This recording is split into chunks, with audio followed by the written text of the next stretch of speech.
Hello, everybody.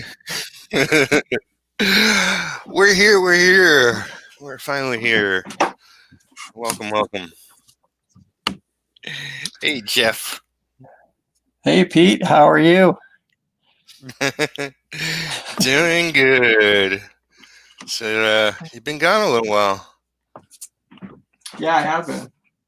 I forgot to mute the other show, so it was like giving me feedback. But No problem. yeah, yeah, I have been. I've been whatever AWOL for a bit, but my debut back on the internet, I guess. Yeah, yep. We got a bunch of people. Yeah, it looks like Chat. there's quite a few people in the chat there. Yeah. I got Salazar Art Nation. Yeah. Oh, Hey the Frank, rumor is true. Yes. Mike Emmerich is there. Hey Jeff Mike. is here. Yeah. Yeah. Cool. Yeah. So how was your move? It was good. It didn't go as quick as I had hoped. That's for sure. But yeah, we are moved. I moved from Boulder to a town called Loveland, which is north of there, a ways. And yeah, I like it. It's really cool up here. It seems like a nice little town. And I rebuilt my studio.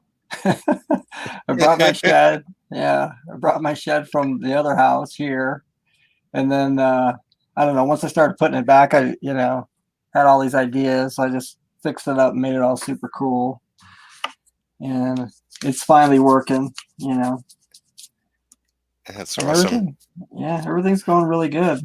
I've been enjoying it up here, and so finally, I've started to kind of work again because that's like the one bit that I have had trouble with is just getting to the point where I could start working again, because I was like doing so much building and fixing and all this other stuff. But Mike says Jeff is live from the Love Shack. Very much a lot love happening out here. But, I don't know. What have you been up to, Pete? Same old. Just working on retro. That's it's slow but steady. Yeah, Got some paying gigs. Got some commission work. that's great. And I think you noticed that I signed a contract.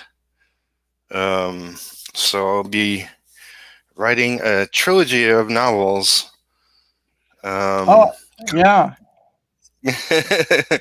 I did see a post about that. I didn't know anything about it, but that's interesting. So I Yeah, remember you telling me you liked writing back, like when we were doing my show and stuff, like a long time ago. yeah. So yeah, And this is, somebody I've been talking to for a long time, and it, just wasn't happening.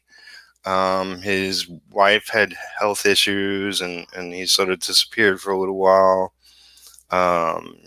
because of his life and COVID and all that. He was out of work for a while, but he's back on it and wants to do it, and he has high aspirations for it, which which is good.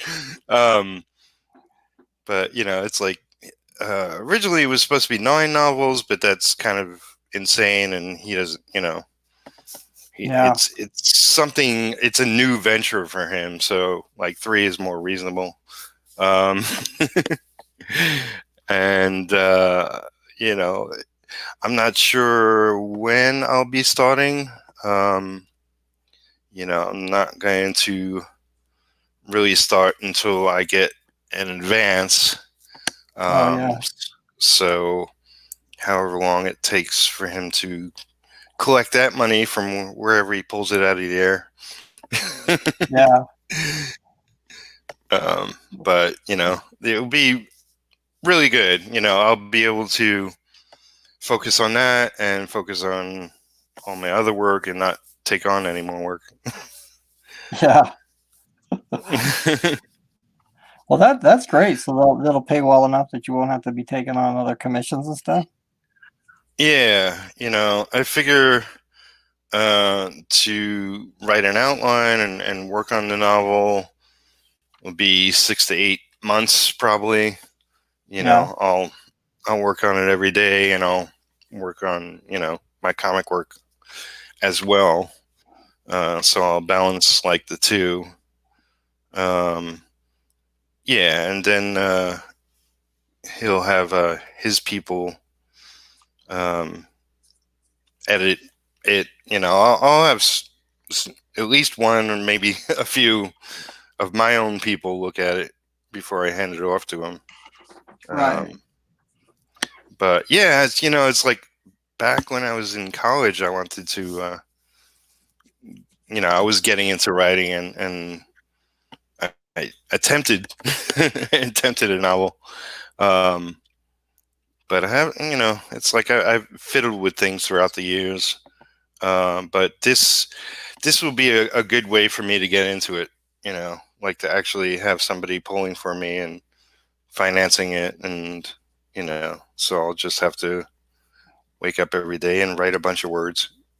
Yeah. Well, it's definitely, I don't know if it's easier, but there's motivation when you're getting paid Yeah. and somebody's waiting. So that's, it's a surefire way of getting it done, I guess. Yeah. So like, how come, so like you're writing like he's got an idea for a book and then so like you're actually going to write it almost like well, I don't know, I was going to say ghostwriter, but you're probably not that. But is that how that is working? Is that why he's hiring you to write it rather than just writing it himself? Yeah, because he has the idea for the character and sort of the world, sort of like a beginning point. Mm-hmm. And so I'm taking that and running with it. Originally, he had me write out sort of a script for a first issue. It was somewhere between like what Stanley does and what Alan Moore does. It was like a little loose sometimes and a little scripted out in other places. And I gave him that, and he loved it. And he was like, then he thought of, well, I'll do it as a novel. I like it so much. Oh Um, wow. Okay. and I was cool with that. Yeah. um, and yeah, it's like in some ways it would be easy to, like I got some sort of foundation to start with. In some ways it would be difficult because it's like, he's already set up some boundaries by creating what he's created. Mm-hmm. So, but it's like almost the writing part is easy as long as I make a good outline for myself to follow. Yeah. So the first month I'll just focus on working on an outline, making sure that's still tight, and then I'll, it's like writing just stream of consciousness every day is easy. And like I said, I know a few people like will give me really good direction editing wise, and so Yeah. Yeah. That sounds at this great. point, at this point, I think it will be easy. So we'll see. Right. Yeah. Well, when I don't I haven't wrote that much, but I do dabble, I guess. And of course, like the Berserker Knight I wrote, and I do notice that like in the beginning, with me at least, it does seem easy. It always seems like that end polish is like where I start to struggle. Like anything I've tried to actually continue to prose, like comics, I feel like I kind of got it because it's like I can just draw all the details. But like when I try to really write, um, in prose, that's where it's hard for me. That polish or whatever. Like making all your sentences sound, good and flow. And I don't know. I just that's just really that's the tough part for me. Yeah, it's like I won't be the best at like making it English. like, Yeah. I'm no, yeah. I'm sure I'll get a lot of that wrong. Um, I'm just some kid from Brooklyn, but Well, as long as the story's there, I mean, as far as like editing and stuff, I guess, you can always get somebody to make sure all the sentences are complete sentences and stuff, but yeah, yeah, the story's the um, main thing. yeah. But it's like I'm a big fan of like Stephen King, and Yeah, his stuff isn't always polished, that's you true. know, structure wise and whatnot, and it's like, I could do that. Yeah, As long as I make it interesting. yeah. Um, I remember watching some stuff about Stephen King where he was like talking about writing and talking about, not plotting much and just kind of being like a seat of the pants kind of writer. And Right. he was like writing. I can't remember how he said it. But it was really interesting because you hear so many people talk about plotting and you know um, how it should be better and easier and all that kind of stuff. But then he was saying it's like if it's like writing the story before I write it or something. Like he wants to actually write it and like you know what I mean. Like he doesn't want to know the ending before he gets to it because it's like that's what makes it exciting to him or something. And I thought, wow, that's Yeah. pretty intense, but it's also like it kind of makes sense too. Because I definitely have a problem with that over planning sometimes a little bit, where I get to the end in my mind and then it's just like, well, I don't really feel like doing it in real life.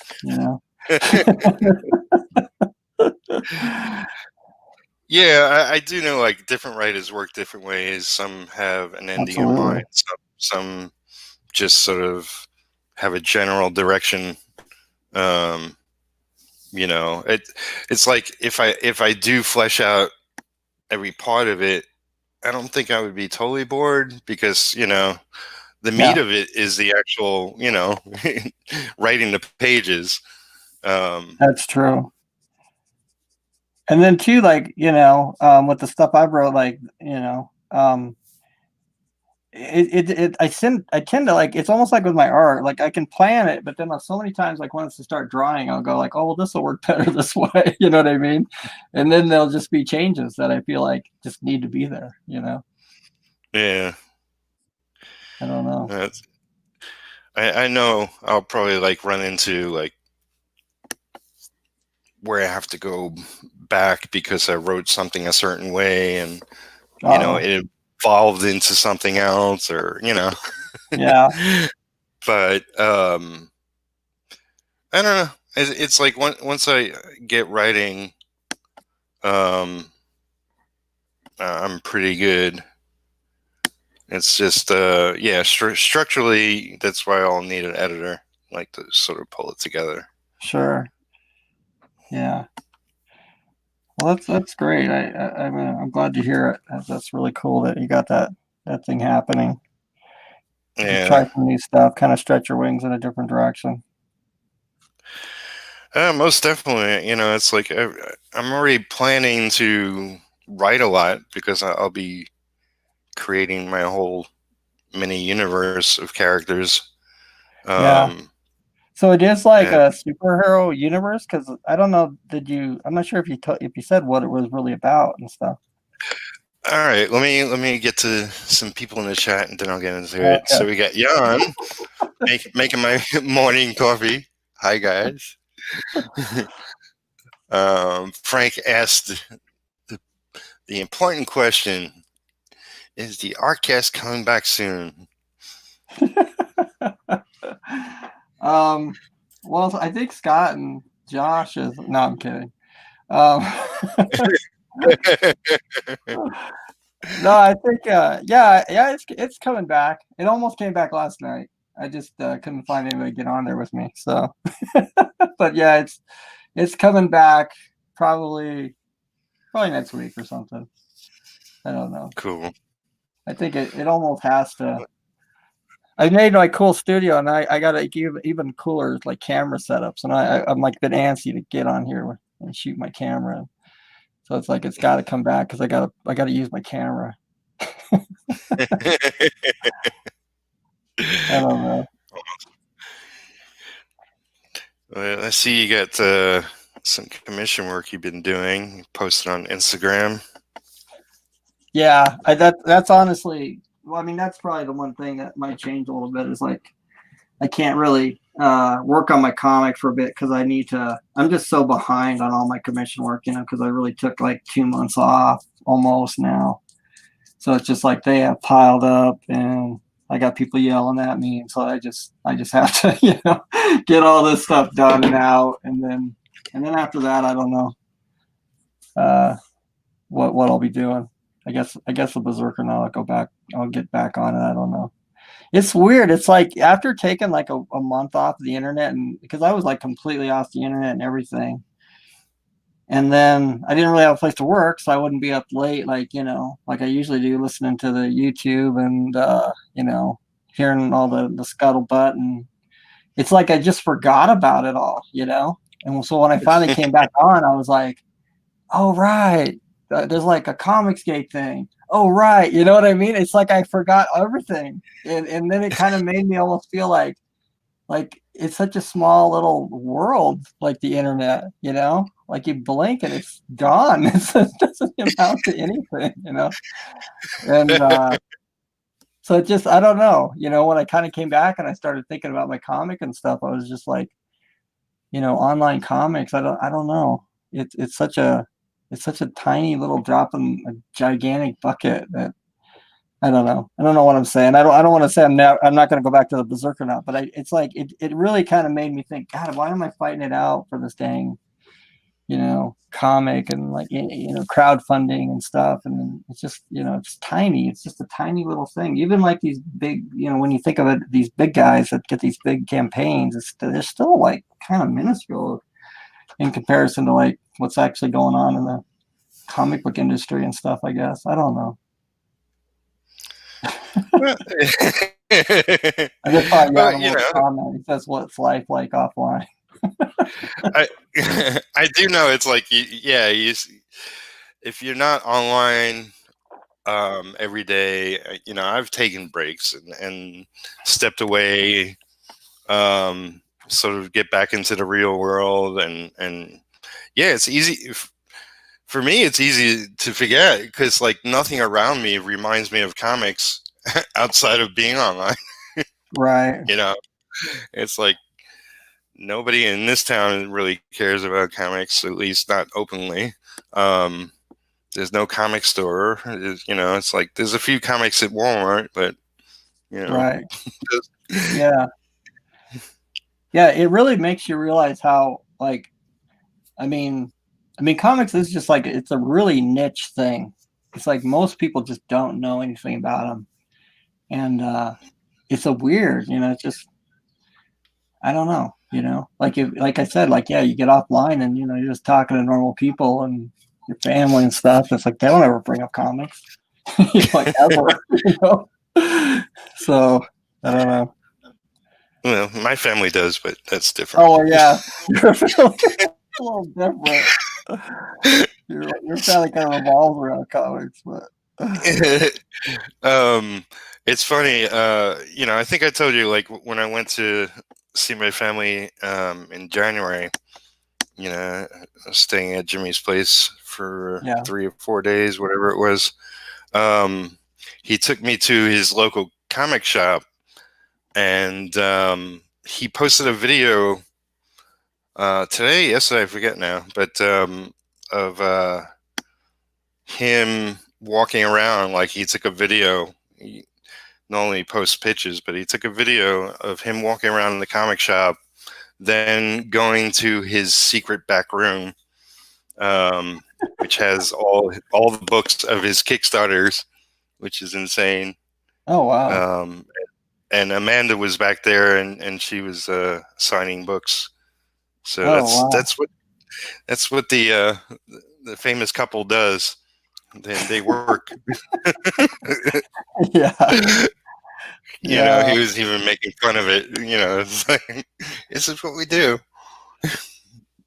Yeah, here's like the glorious result of $50,000 on Indiegogo. a hell of a lot of packaging and signing and shipping, really. Yeah. That's cool though. Well, he does it. He does it right, you know.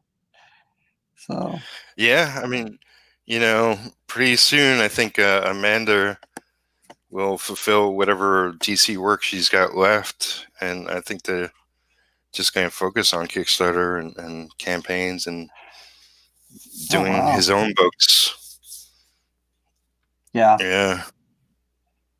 that's pretty amazing. I mean, it's a weird shift. I mean, I really feel like there is like that shift happening in the industry where it's like, you know, you can just make so much money like online with these Indiegogos and all this kind of stuff. It just seems to be like, I don't know, just the more and more people wake up to it, it's like Windows, like, I don't know, like Adam Hughes did that. Windows, like all the big top guys suddenly go like, wait a minute, I can make $100,000 on this next comic that they were only going to pay me like, 15,000 to do or something, Yeah. And, So when it comes down to it, you don't need, 100 grand or whatever, but as long as you're yeah, making decent money. exactly. I know, like, at this point, Jimmy and Amanda have like a back catalog of stuff that they constantly push through their company Paper Films, which they're also, they're grouped with other people, so it's not just them. Yeah. But so they get a whole business going, and that's the way to do it. Like you said, it's yeah, for sure.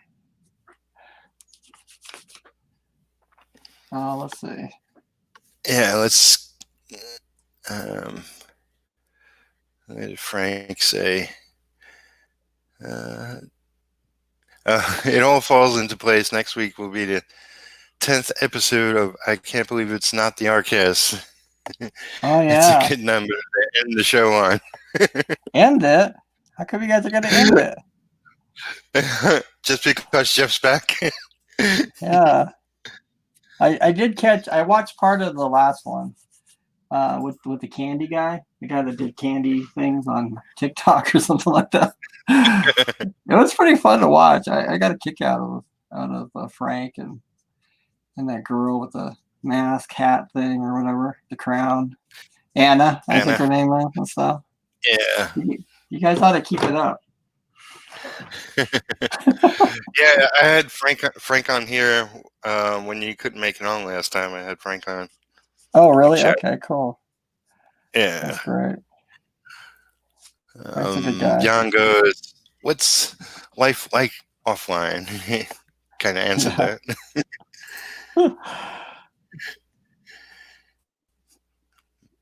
What's Jan been up to lately? I wonder. I don't know. That's my one thing that I kind of did miss was I kind of miss like keeping up with like all of my whatever they are, internet friends, whatever, like Jan and Josh and everybody, Scott, like when you watch their YouTube videos, you know what's going on. But then like when I came back, I was like, God, I haven't watched anything. It was like I didn't even know what any of them were doing. So I've been online and I lose track of everybody because yeah, it's just too busy and to watch everybody's videos for sure. Yeah. Mike goes, EVS did an interview with Dan Shahin recently, and my jaw dropped about how little he makes from his campaigns. Talking about EVS makes a little. Who did you say? Dan Shahan. Okay. I don't know who that is. I know EVS. Yeah, I haven't seen that. Maybe I'll try to hunt that up. Well, I mean, if you're not shipping, if you're doing it like him, and which I don't know his situation, but like Doug Tenaple though, I know he's getting guys to package and ship his shit out. So I'll bet that costs a bundle. You know what I mean? To have somebody else like basically do all the work for you. So I bet they don't actually make near as much as you think when it gets down to it. But then yeah, they'll have all the time involved in shipping 6,000 books or whatever kind of thing they do. Yeah, I know, like he made over $1 million, so I can only imagine what kind of numbers of people, packages that will be involved. Yeah. Yeah. I want to make $1 million bucks, Pete. You How do we do that? Yeah. Let's make a plan right here. Like that other Berserker Nut book. Oh yeah, I saw that. Oh, Keanu Reeves doing a Berserker. Everybody, I wish I'd have kind of researched the Berserker Nut before I named him that, because I noticed like there's just so many other Berserk things. There's like a comic called the Berserker or something, and then now there's like Keanu Reeves is doing the Berserker whatever, and then yeah, everybody's jumping on the Berserker bandwagon, including me, I guess. Well, I think he got something original. It's not just, like Keanu's is just Berserker, but it's spelled weird. Yeah. There are probably at least a couple Berserker related characters. I don't know if they're all titles or whatever, but Berserker Nut, it's like a Berserker astronaut. That's how I think of your character. Yeah. Yeah, exactly. The way it's spelled and stuff. Yeah, well, that's pretty much what I kind of meant, So, I mean, not an actual astronaut, but yeah. So right. Yeah. But yeah, I mean, hell, if we could pull in $1 million, that would be phenomenal. Well, how much have you been watching like his thing? I mean, how much money has he got on his or whatever? Keanu's he's got at least $1,200,000 or something. Oh my God. Why? How come people are going for that Berserker Nut? My Berserker Nut looks way cooler. Well, you're not doing bad. I mean, you're still selling your book. Come on, $8,000 compared to $1 million. It's not fair. I think a couple more people know him than you. Is what it comes down to. But he's got a whole company behind him. There's other people involved, and everybody will get paid. Blah blah blah. Yeah. Did he draw his comic himself? Yeah, it's stick figures. Or like Sylvester Stallone paintings or something. Oh yeah. That's what I say. That's when he draws his own book, that's when I'll be impressed. So. Next issue. That's cool. So Animal's going shopping at what time is it? 10:30 at night, dude. Where are you gonna go shopping at? Well, he's halfway around the world, so let's see. Yeah, it's shopping.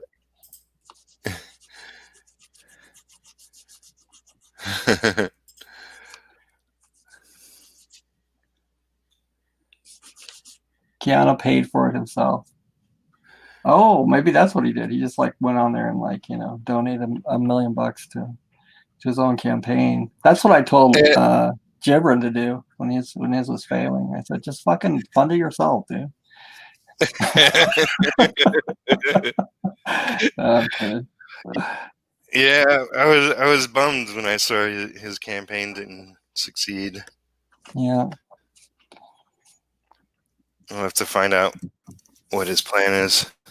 Yeah, you need to get him on here on the hot seat, question him intensely. Well, I sent him a link. I don't know if he's around or whatever. I haven't seen him in a while. Yeah. But so what's his Mike say there? He says, yeah, that was the thing. They were talking numbers compared to other comics put out by the big publishers. I was referencing the drop in the bucket idea. Oh well, yeah, Yeah. that's a good point though, because when you think about it, like I don't know how many books he sold, but for some reason 6,000 is like sticking in my mind. And 6,000 at the comic shops isn't really much. But then they're making a bunch Right. more money, so they kind of hold that out there, like, well, we're successful because we make more. But you know, I don't know. To me, like, there's got to be some way to mix them, or kind of get the balance. I mean, that's what I tried to do with my book was, which I'm not, the paragon of of an example, but like I wanted it to go into the comic shops, and be a comic there and crowdfund. And I think ultimately that kind of bit me in the ass though, because I was, especially when I was moving, I was thinking about that. And I don't think like, I can see it like a situation, like even crowdfunding in the future, like anything I do, I just don't see it where I'm gonna like do the same kind of like like the deal where I did with the Berserker, where I got like 5,000 comics and just like put them somewhere, because like that's what when I was moving and I was like moving like all these comics and stuff, I was just like, why, like everything else I've ever done is like print on demand, basically. Even my art book is print on demand. And it just works better. When you're out of Yeah. stock, you order some books and then you sell those books, and it's like I got Berserkernauts like freaking holding up books around here. You know what I mean? It's just like it was just ridiculous to get that many. And it was kind of like a little bit of a waste of money ultimately, even though I may eventually sell them all. It's just like I could have just done the same thing with print on demand and made it work better. Isn't it But cheaper to order a bunch at once rather than well, a it little is bit here? cheaper. It is cheaper. You're right, because I think I got my books for around like 70 cents or something a copy, and you couldn't do that with print on demand. Like with a small Right. like, and that is one thing is like with the smaller comic, like a 24-page comic, it's harder to because you can't get it down low enough to go through Diamond, you know what I mean, and still sell like a $3 book. But I didn't get through Diamond though. You know what I mean? It's just like I guess if you had like the deal where you had like a big number on your, like say you had 6,000 on your Kickstarter, then I could see like getting a big number from a printer. But I still feel like I'd back it up with like a print on demand run. You know what I mean? So like I'd sell my books and then I'd get a little bit over. But when like those kind of like ran out, then I would be just printing print on demand, and then just keep selling that way rather than buy it on like 30,000 and have like a warehouse with a bunch of comics in there. I don't know. I just think like it for my size business, like buying all those books was just not a good idea, really. But Yeah, and it's like I wonder how if like somebody like Brian Polito will yeah, eventually change his game, or he'll just stick to it. right. So he's like doing. Does he go through the shops? Is that kind of what you're talking about? Like somehow he'll go back Well, into the shops, or yeah, I mean, like he's been doing Kickstarters hot and heavy, and I wonder if he's going to eventually just go directly to shops,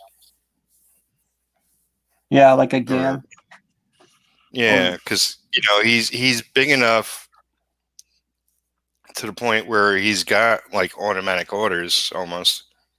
oh yeah. Well, I mean, that's the thing. I don't really know what his situation is, but like I think though that like the way I think what he's doing is like he's kind of doing like thin graphic novels, right? Like about 3 issues in like one kind of thing, like say like a 60-page like graphic novel, and then puts them out like Yeah, every about 3 months or something like that. And then like the price point still like can be up there high, like $20 or $25. And then you still, but you're getting worth the money because you're kind of getting more comic. It's not like $25 for like a 24-page comic. Um, but I don't know how that works into a shop. You know what I mean? Do they go for that or not? I mean, I would think they would go for that though, because that's almost just like a graphic novel, you know? Yeah, I mean, I'll have to take a closer look at his thing. Last time I looked, I was a little confused because I see like the same titles, but then every issue is number one, so I don't understand Yeah, what's going. I know. It's a number, Yeah, it's like different, like almost like it's a movie and it just has a different subtitle. I yeah, don't know. I don't know. yeah. That's confusing. I don't like that. I wish they'd kind of get over this number one craze thing, and also I don't like the variant covers and all that. Yeah, You know? yeah. It's like two things I want to stay away from. It's like I don't like it myself. Yeah. I want to see like issue 10 or issue 50 or issue 100. You know what I mean? If you're going Uh, that far. I don't want it Definitely. to be like, I mean, I guess I could see it like if you're doing almost like the Dark Knight, where it's like mini series, or like Hellboy. They did mini series, you know. But Right. I don't know. I still like the longer runs and stuff, I guess. Like Yeah. Cerebus, 300 issues or whatever. Yep. I don't know. I think that's the way to go. I mean, it's like Marvel and DC really dropped the ball, and I think a lot of other publishers followed suit and started this sort of weird trend. Yeah. It's everything's a new number one, new miniseries, new whatever. And it's like, yeah, it's the same old crap. I know. You kind of would have thought they would have went the other direction with that, because back in the day, like when we were working, it was all like the chromium covers and the foiled stamp covers and a million gimmicks on the cover to sell the books. And they kind of went from that to like, okay, now we're just going to do like a million covers. We're going to 30 artists to do 30 different covers all on the same book. And just like, I mean, that's even more of a gimmick. Yeah, it almost doesn't make sense. It's like if you made those covers just prints, nobody would care. But because they're the covers of the comics, that's a real big deal. But it doesn't compute. Yeah, I find it weird that like the collectors, eat that up, because I would almost be annoyed by it if I was like a collector, and I'd be like, no, They are. do more It's comics like instead of just more covers. yeah, it's like 1,000 more pounds for them to carry around. Yeah. All these different covers. Yeah. I mean, I just hadn't really been paying attention to comics, and then when like Sam Keith did that Batman thing, um, I like went and I bought, whatever came out of that, like 2 issues or whatever. And they had all the covers listed in the back, and I just was like, I mean, there's like 20. I mean, it was crazy. And then I don't know, it just kind of bugs me. But that's just me, Yeah, though. it's not just you, Jeff. It's just a lot of people who haven't spoken up yet. That's right. That's right. Well, somebody said, what was oh, he needs Jim Carrey to paint a cover variant for EJB. Said that. Are you talking about me, or are you talking about Keanu? Keanu needs me to paint him a fucking variant cover. Yeah. That's the one thing I would say about Keanu's book that is missing from his Berserker, whatever. It's some Jeff Lafferty flair on that book. Right? We need a All Jeff right. Lafferty cover on it, and we need some Peter Palmiotti inks on the There you inside there, or maybe some Peter Palmiotti pencils, and then maybe that thing could fund. But beyond that, it's hopeless. Oh wait a minute, you said it made $1 million. Never mind.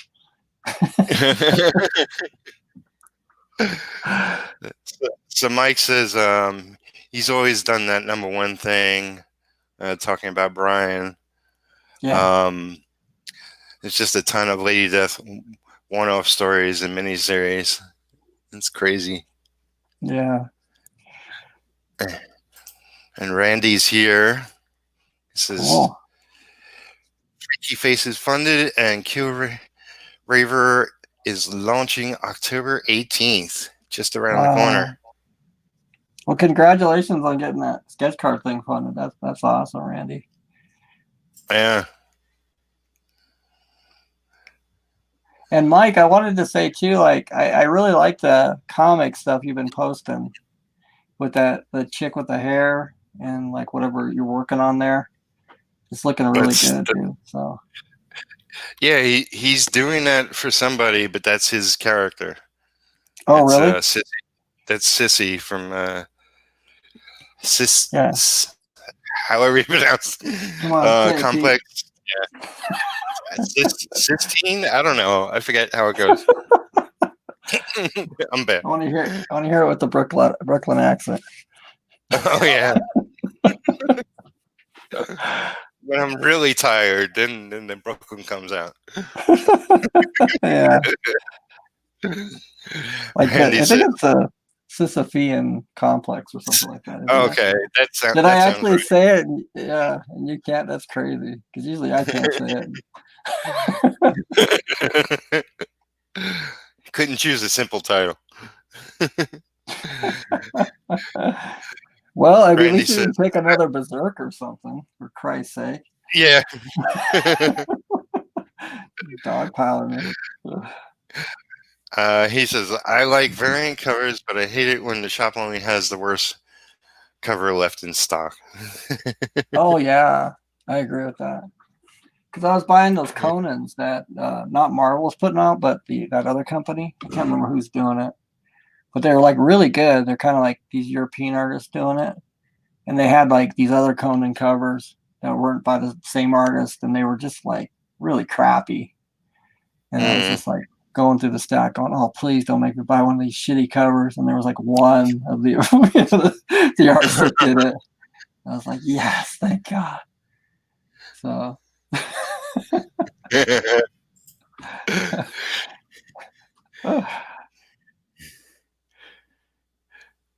Mike says, yeah. Good. Trying to run the show for you. I wanted to name something. It's like I just have a habit. I guess I must do that when I'm on my show. You just click, guys, because I'm even clicking and they're not coming up. Because I wanted to name it something that no one could pronounce. Yeah, dude. Salazar says Berserker Courage is coming. I like that. Berserk Courage.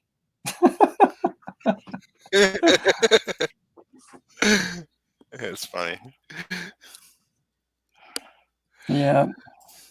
So who's Mike like working for? That's kind of cool. So he's getting paid to do his own stuff. I mean, how are you guys working out these deals? I mean, I kind of like that. I need somebody to pay me to do Berserk or not.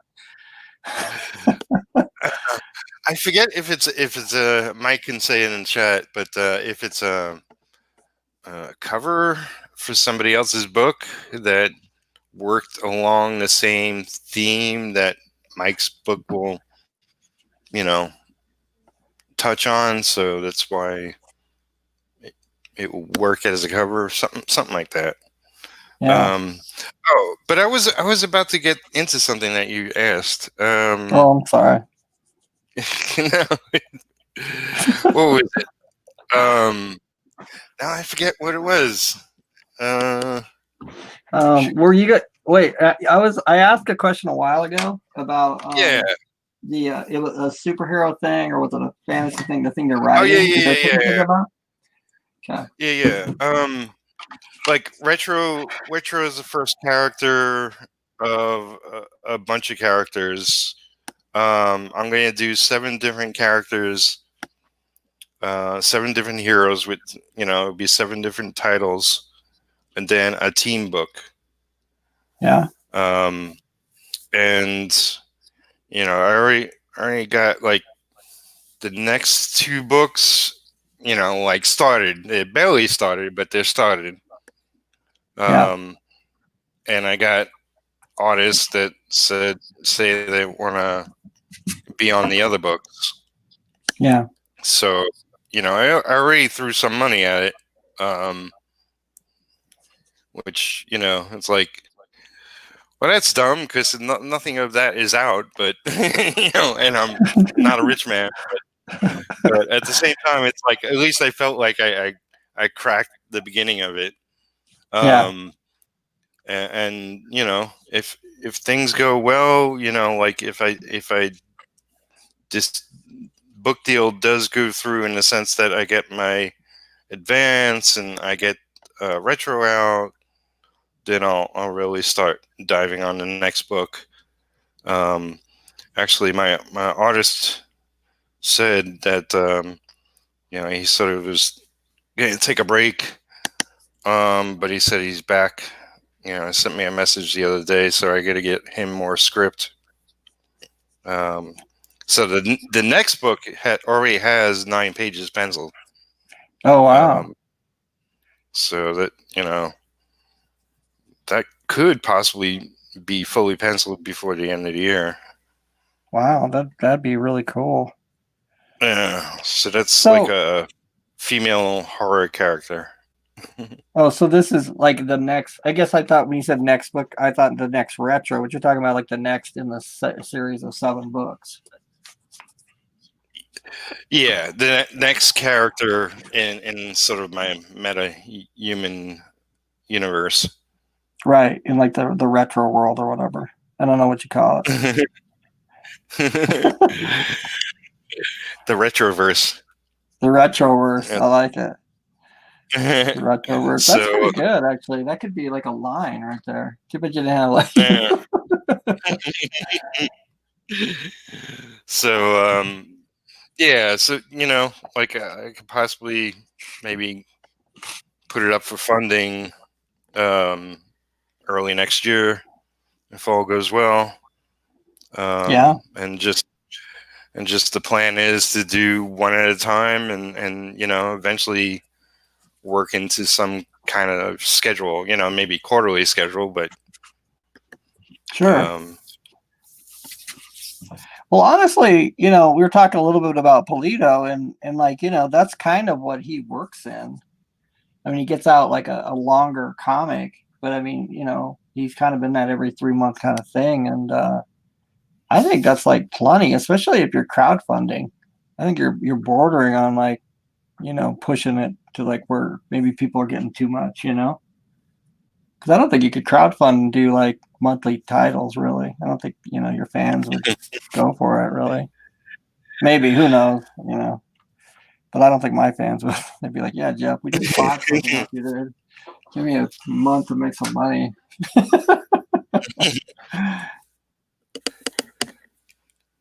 Well, Mike says it's just dumb luck. It's for a new magazine about indie comics. Oh, cool. There you go. Yeah. That's great, dude. Yeah. And also, I think it's cool with that retro is like progressing and developing into like the universe, because I remember you talking about that forever, like way back on the old Arcast. Wanting to get the whole thing going and stuff. So I know that's been like a dream, and I'm sure long before you ever was telling me about it. Well, I mean, I started production around 2009. Okay. But I did create the character in my late teens. So yeah, it's kind of like over 30 years ago. Yeah. It's really, the character has developed over those years, mostly from just a name and a costume to something that's maybe worth checking out. Yeah. That's cool though.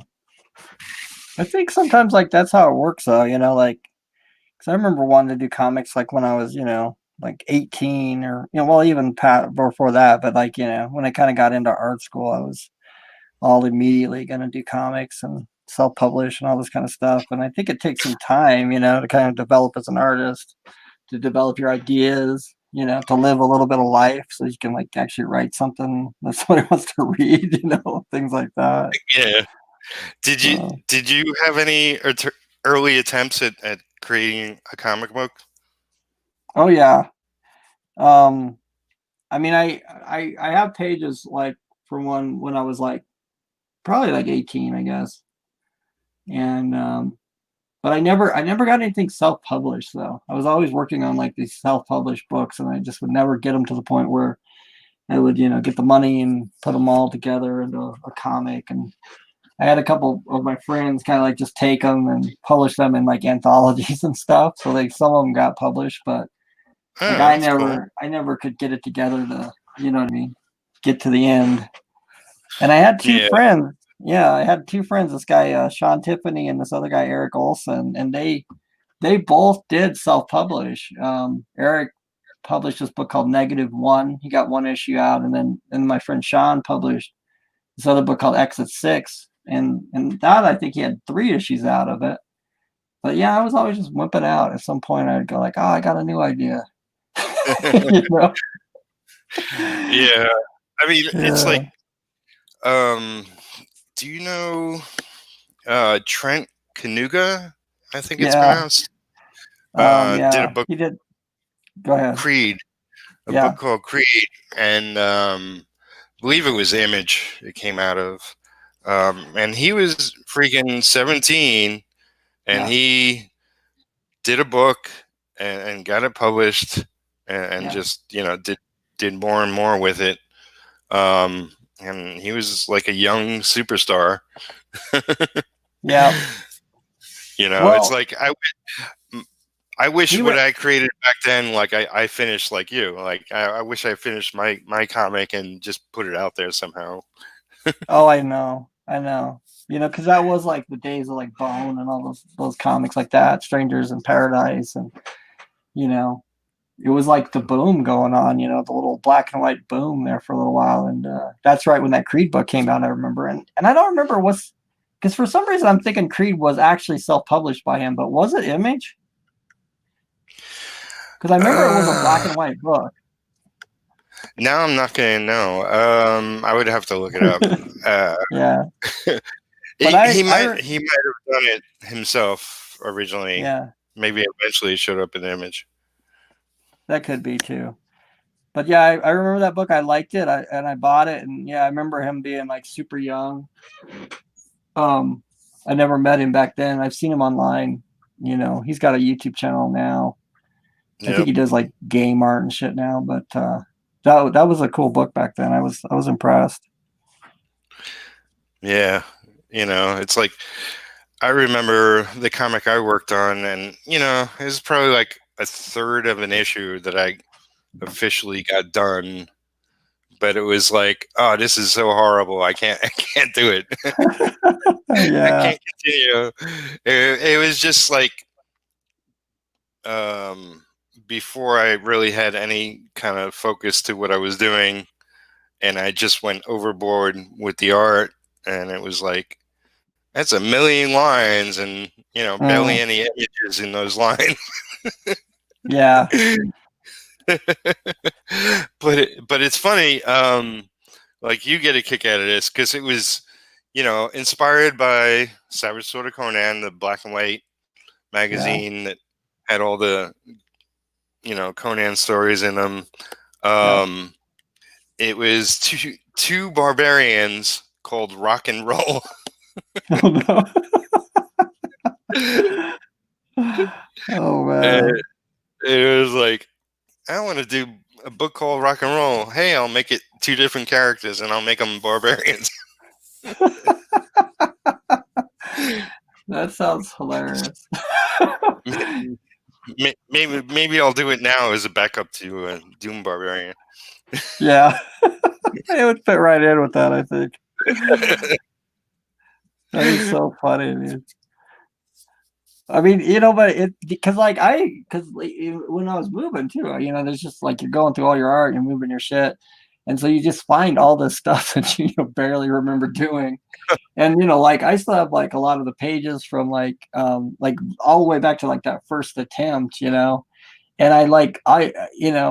every time I find those things, I always think, you just like go like, God, I should have finished that, and because like even Yeah. though it wasn't like the most incredible thing in the world, and who knows if it would have gotten any any kind of success, it just would have been nice to have it done, and it was good enough, like what I was doing back then was like totally good enough, and it wasn't what I do now, but it's and it's just too bad that it's a bunch of pages in a flat file and not a comic somewhere, you know what I mean? So I bet that's a Yeah. lot like the Barbarian Brothers their idea or whatever. Do you feel that way if you ever think back on that? Just like, I I kind of just wish I'd just done it. Yeah, it's like even if it was like an ash can kind of something, Mm, it would have been nostalgic. yeah. And there was a lot of books back then too that were like not that good. I would say like they were less quality than say like your normal comics, black and white comics that were coming out that I still bought like religiously. You know what I mean? And they wouldn't come out forever. Like I remember there was one called Hep Cats or something, and it was I think his name was Mm, Martin Wagner or something like that. And he was so slow. I mean, he'd just be months and months late every time. But it was just like unique kind of books, that were fun to read. And there was some other ones. I'm trying to yeah, think of some of the other ones, but you know what I mean. But I just feel like mine would have fit in with like those. You know what I mean? It was like that kind of quality, I think. Whereas it wasn't the best, but it wasn't the worst, and somebody might have liked it. yeah. Heck, just the fact that it's like we're all fans of comics by the big publishers, and it's essentially what a lot of us are doing, like recreating that experience and with our own characters, and just to share it with, like have it printed out and share it with friends would have been fun. Oh yeah, I agree. I agree with that 100%. Especially back then when I think the world seemed smaller without the internet. You didn't know that there was all these other artists trying to do the same thing. And so like when you came across a self-published guy back then, it was so rare, you'd be like, oh wow, you're doing comics. And they'd have their printed book or something, So it was just cool to Yeah, have that, And I don't know. So that's a lesson for nowadays. That's like I got to keep thinking that with like the Berserker. The Berserker must be finished just for that fucking reason right there. So I don't look back and go like, I should have finished that.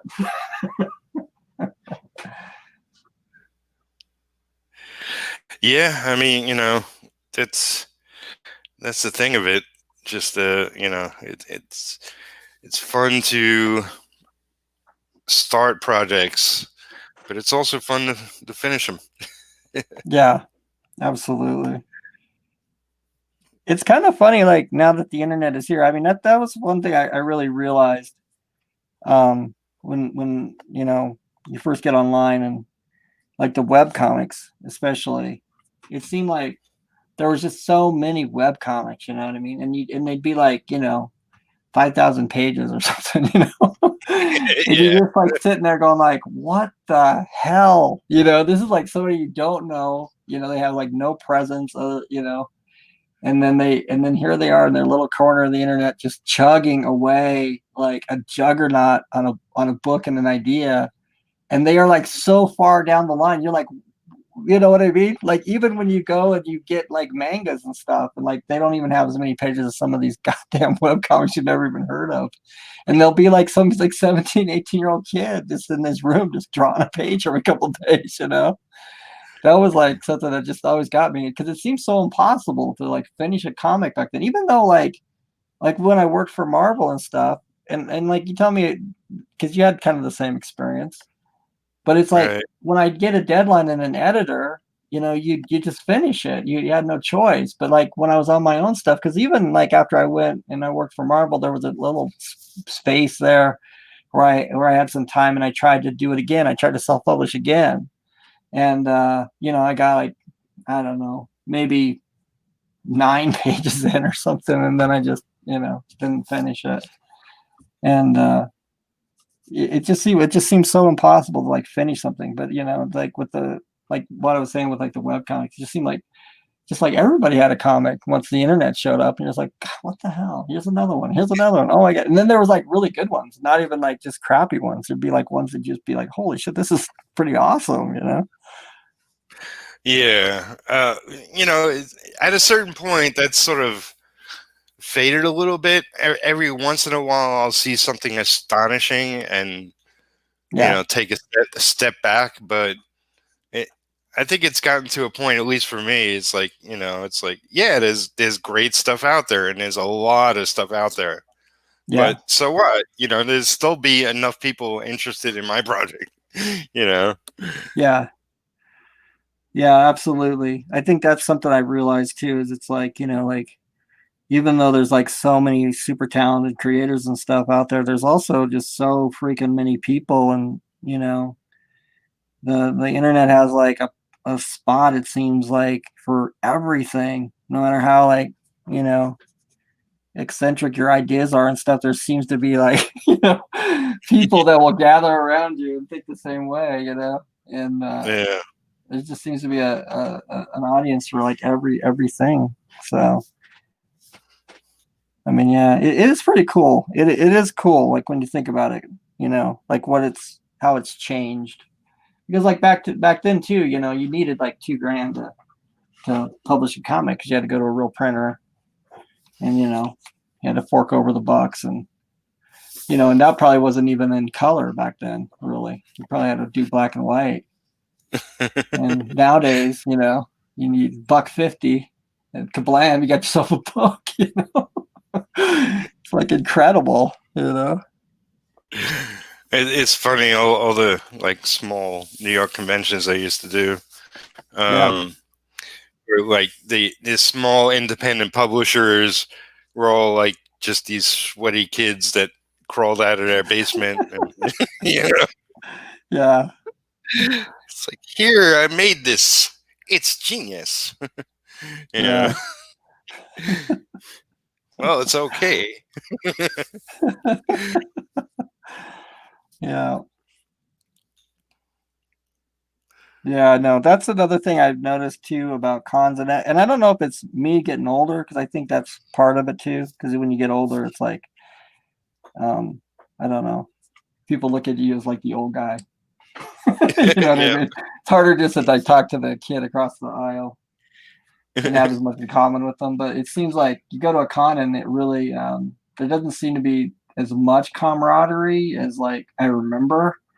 Because like I remember going to cons, like especially those small cons, and it was just like you were just instantly friends with like everybody that was there. It was like a bunch of nerds. You all were just like instantly friends, all going out later, and and now you kind of go and it's like, I mean, there's so many freaking artists, and everybody's like selling, fan art and all this, and I don't know, it's just a little different vibe than it used to be.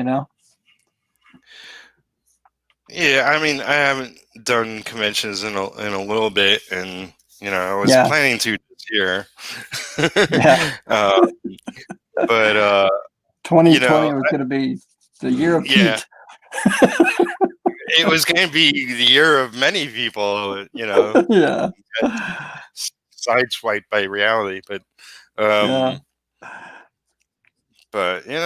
I'll be going to conventions, definitely. Like, I always said that, give me a reason to go. Like, once I have an armful of books I've worked on, then I'll be happy to go. Yeah. Yeah. That's a little bit different too.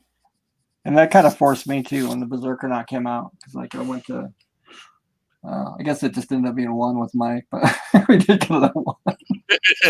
It was fun, It is fun going to cons. So Yeah, it's I haven't been drinking as much, so I need to go back to cons.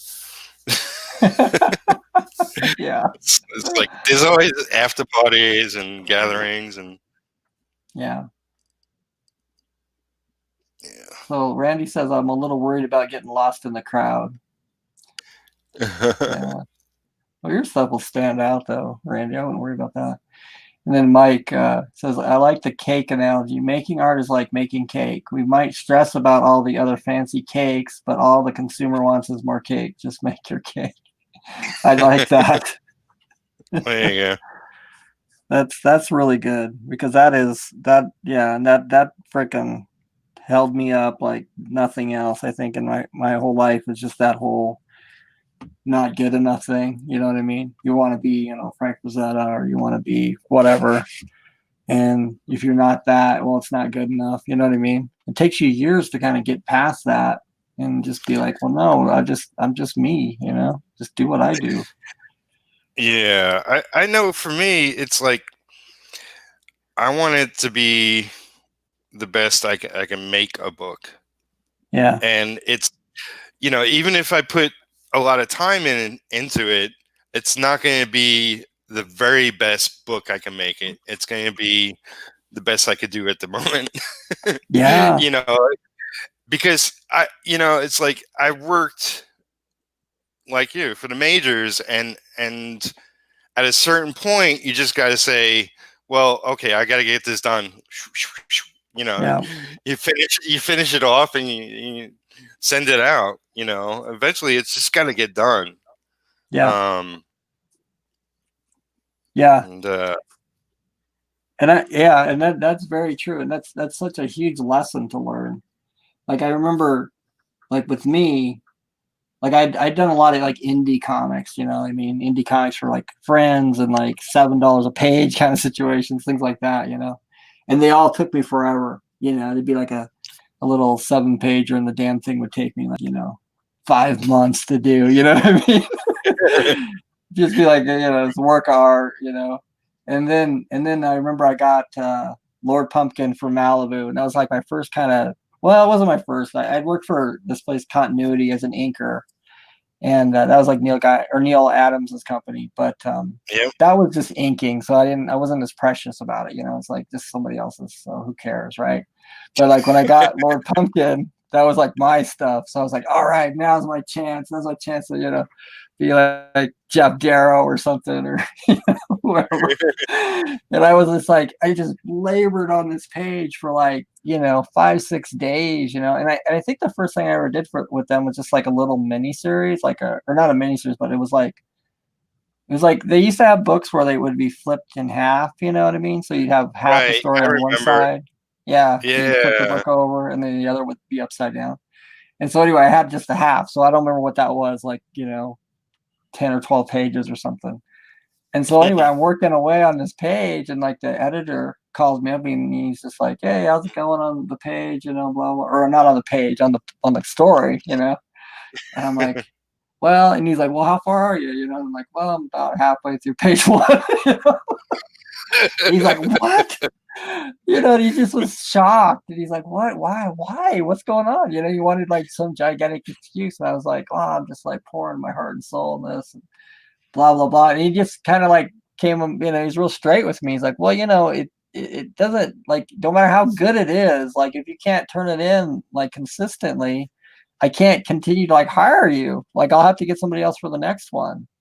And I was just like, I had this sort of attitude that like, because like Frank Miller was late all the time, and so was like, tons of guys, right? But they weren't gonna let Yeah. me, Jeff Lafferty, be late because I was like a nobody.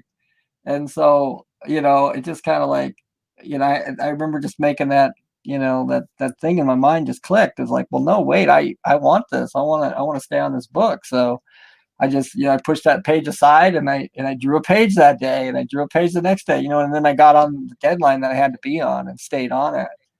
And it's just like one of those lessons, that you just kind of learn at some point, that like, you just got to do your best. You know what I mean? And Yeah. it might work and it might not, but then tomorrow you get up and you just do your best again, and that's just all you can do. And you know Yeah, you can only be so much of a superstar, It's like it's no secret. Like back in the day when Jimmy and Joe were a team and they had their own comic company, Event Comics. Jimmy was constantly waiting on Joe to turn in the next page on really? Ash, and that's why there's only whatever they wound up with 6 issues, 12 issues. I don't know. I forget. And then they had another artist. They had the Rick Leonardi take over, or somebody else. And it could have been a gold mine. Ash could have been just an ongoing thing for them, and they could have survived, and flourished. But Joe got more and more critical of his own work. It's like when you're working for yourself, like you said, it's different than working for somebody else, and it's like, no, I want these pages to be perfect, and Jimmy's like, just get it done, Jimmy's really good at cracking the whip. They worked with Kevin Smith on Daredevil. Oh wow! Okay. And originally, initially, Kevin was like seeing all the superstars that worked on the book before him, until both Joe and Jimmy finally called him up, and Joe was like good cop, and then Jimmy got on and was like, "Get those pages done, get them, turn them in tomorrow. We need to start on this." Like, yeah. What the hell are you doing? You're a director, kind of director. Get the writing done. Yeah, right. You're in comics now. This is where the real hard work is. That's right. Yeah, that's crazy. Was that was like Kevin Smith's, like, wasn't that like the first thing he did when he came into comics or whatever? Was that Daredevil? Am I thinking different? I'm not sure if it's the very first. He might have like done some Jay and Silent Bob comics before that. It was probably the first real thing he worked on. And he got a lot of praise for it because he did an excellent job. But it took him a while to get in that headspace. Sure. And plus, when you're like Kevin Smith, a movie guy, and these comic guys are telling you what to do, it's probably, I take that less seriously. Oh yeah, who are you guys? I fucking make movies. No, I mean, they were all friends, to some degree. I think at that point, Jimmy and Joe were already in Chasing Amy, for a millisecond. Right. Yeah, like in the convention scene, right? Yeah. Yeah.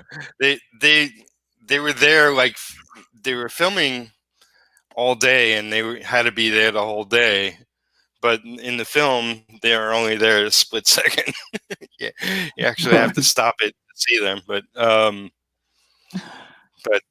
at least in the opening credits, you see the character Ash. So yeah, it was that. That's cool. But yeah, so they were they were kind of friends, and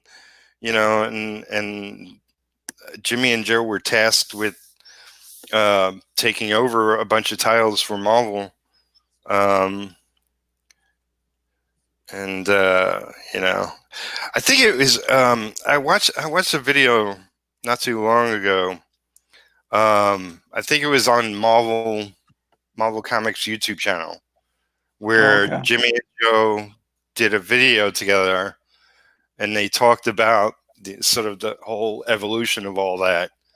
And that's a lot more informative than anything else I hear. But if anyone's interested, it's definitely intriguing.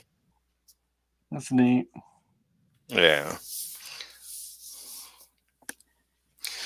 Oh, so before I forget, I'll mention I'm doing Pimp Your Comic tomorrow on my channel, um, which is it's basically an open stream I do for anybody who is working on their own comics. They want to come on and talk about them. If they have a live campaign, they can show off that and all that jazz. And this will be the second one. I did it last month, and it was pretty successful.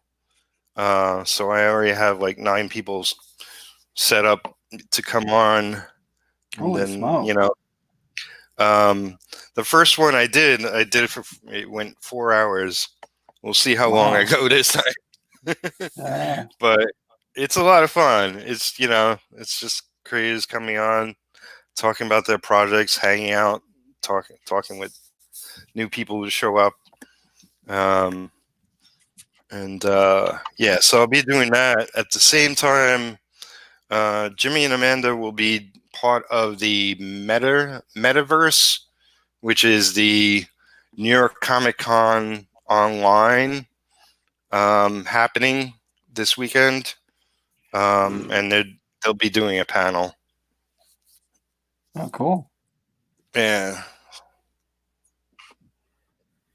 So is there no Comic-Con this year at New York, and then they're just doing like San Diego did or whatever? Yeah, essentially. Okay. Yeah, it's like with movie theaters, which is a good indication. They seem to be pushing movies back and back and back. Yeah. And I know some cons are happening, but I think the big cons are saying maybe next year. Well, I mean, I don't blame people. I mean, I don't want to go to a con right now. That'd be like the last place I want to go. It's bad enough when there's not a pandemic. It's like yeah, really.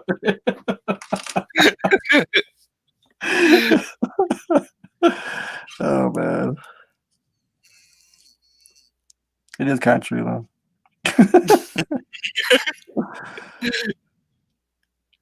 Yeah. But so wonder if they I mean, are people actually paying to go to this virtual con in New York, or is it just kind of like they're just doing some panels with famous people or something? Or... Well, I mean, it's free to watch. It's all over YouTube. Well, I know, but like as far as vendors, I guess. I mean, I don't know what I'm asking then. Maybe I was going to say because there's no aisles to go shopping at, so I don't know. I don't know if they're selling stuff. I know there's like individuals, people in comics doing like online sort of stores and art sales and happenings and events. But I don't think the New York Comic Con online is like a moneymaker thing. It's more just like something to associate their name with. And they have a bunch of creators and TV people and whatnot. Like they had the one thing I did watch was the Invincible cartoon that's going to be on Amazon Prime. So that's Robert Kirkman's other creation, other than The Walking Dead. Is he's going to have an animated series, and a lot of it is voiced by a lot of the actors from The Walking Dead, but he's got other people in there like Seth Rogen and Mark Hamill and who's Jonah Jameson, that actor? Oh yeah, the insurance guy. Yeah, TJ something. Yeah, I can't remember his name, but yeah. But that looks really good. It's an excellent that sounds neat. Comic. Yeah. So the Invincibles, so you're talking about the comic? Because I guess Invincible when I first comic. Yeah. Right. Because I was thinking like the movie or whatever, or the Invincibles or whatever. But that's cool. No, Yeah. And then it's animated. That sounds really neat. I'll have to check that out. Yeah. I don't know if it's computer animation, but it looks like regular animation. You know. Yeah. So it looks really good, and it's like the comic is very bloody, Oh, is and it? they show a little bit of blood. Yeah, it's not like for young kids, Yeah. much like The Walking Dead. Um, Yeah. but Comic. it's like every superhero cliche or event that happens in a superhero comic sort of squashed into this story. Oh, It's okay. amazing. It's amazing. Okay. Cool. Yeah. Maybe I'll have to try to find some of those before that thing even comes out if it's that good of a comic. 'Cause I don't know. I am Oh trying to read the yeah, comics again, but it's kind of hard to find good ones sometimes. it's definitely a great read. It's definitely a great read, and much like The Walking Dead, it started with one artist, and another artist took it over and did the rest of the series. Um, Yeah. and it went for a long time, but not Walking Dead long. I forget how many issues they did, but this is a good many. Yeah. Yeah. That's neat. Corey Kerr's here. Yeah, some Corey Kerr. Yeah. As opposed to Randy Siplon. Hey, Corey.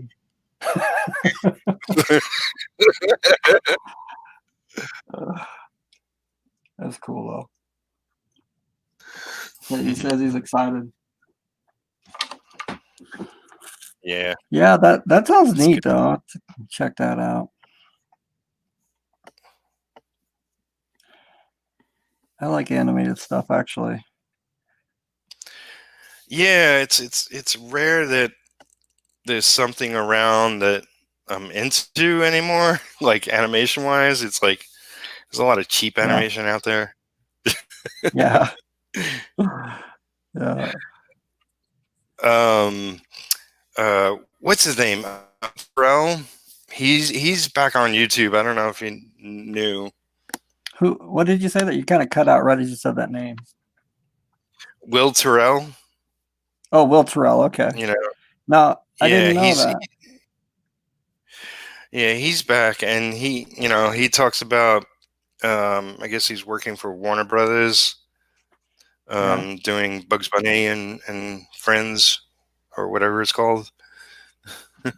Yeah. um, and it's like I would really love to, get into that, but it's just, it's like I remember the old cartoons, and the animation in the old cartoons was fantastic. I got spoiled when I was young. Oh yeah. Yeah, I agree. Especially like those Warner Brothers cartoons, like those are so good. Yeah, And like a lot of the old stuff was awesome. Even like the Hanna Barbera stuff. I mean, like Johnny Quest and all that. And yeah, it was all good. Even the cheap stuff was good. But um, I don't know though. Like, I mean, what do you mean? Like, get into that? Like, work at a place like that, or just? no, no, no, no. Like just watch the new cartoons. It's just Oh, like I the see. animation. The animation, it's like it's technically good. Yeah. I don't know. It's just I can't dig the style of it. I don't know. Oh, yeah. Well, no, I bet I'd be the same way. Like, how can you live up to like those old Looney Tunes things? You know, what I mean, I just don't think there'd be any way. Yeah, But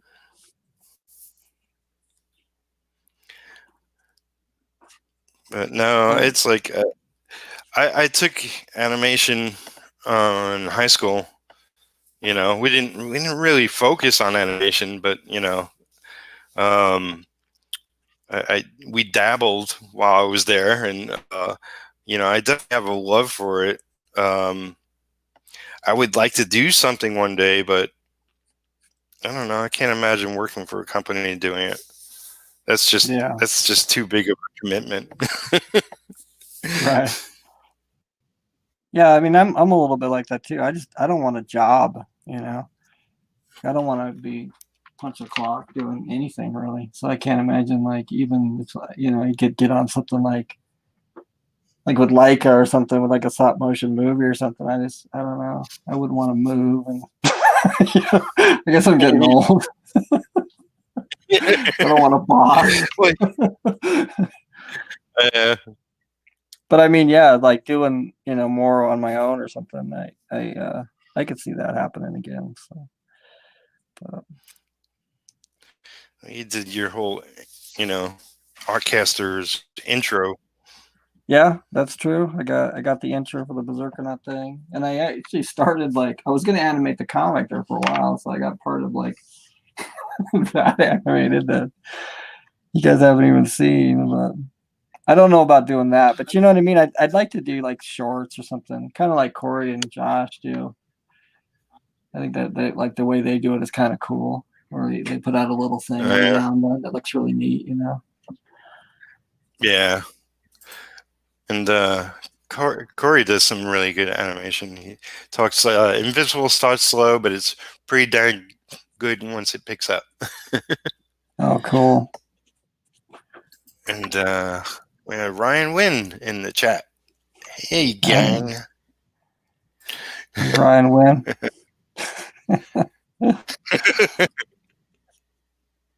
he's the Ink King on YouTube. Oh, really? Yeah, he goes by Ink King. Oh, yeah. Cool.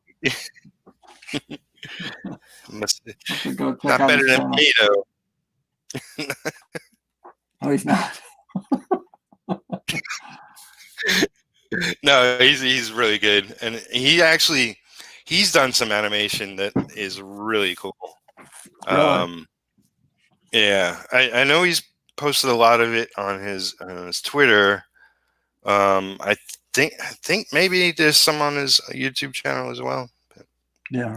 definitely worth checking out. I know you would probably be a fan of it. Yeah, cool. I'll come back later and click his name, go check out his channel. Yeah. Sounds neat.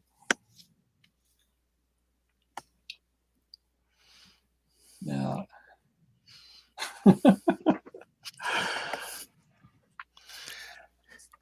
So what let me think. I don't know. Ryan Wynn, you killed the conversation, dude. He says I'm just a king among kings. Oh, a king among ink kings. Cool. Well, inking is tough. So, I mean, you guys have mastered inking. You definitely deserve the title. Because I don't know, man. I never was very good at it. I don't think. Yeah. Yeah, you're good. You know, for you, it's it's more about the image, and I mean, obviously you painted a lot, and it's color and composition, and Oh yeah. Well, nowadays, yeah, I feel like I've lost all my, you know, technique as far as inking goes, like brush or like thin lines and stuff. Now it's just like Sharpies and stuff. But I don't know. At one time, I was trying to be good at it, but yeah. well, I know you got like you sort of got a Bisley effect going on with your newer stuff. Like it's a looser, you know, textural approach to it. Yeah. And I like it. I like it a lot. Yeah, I mean that's yeah. When I started thinking about it, that I definitely was thinking about Bisley when I was kind of like moving to that, like technique or whatever. As far as the pens and stuff go. because I remember a friend of mine. He was so into Bisley, and he would like really pick apart his technique and all that kind of stuff. And he was always talking about him working with like Sharpies and stuff, which just sounded like impossible back then. But I don't know. I kind of do like it because it's kind of immediate. You know what I mean? And then I also feel like I can fix things with the paint afterwards, so it's not as I don't need to be as precious because it's not like just a purely inked image. Yeah. So No, it definitely works. yeah. But even that though, I feel like after doing the comic, it's like I feel like I'm inking better than when I started the comic. I think just that practice, you know, kind of start to remember how to do stuff. Ryan says, "Your style looks rad, Jeff." Oh, thanks.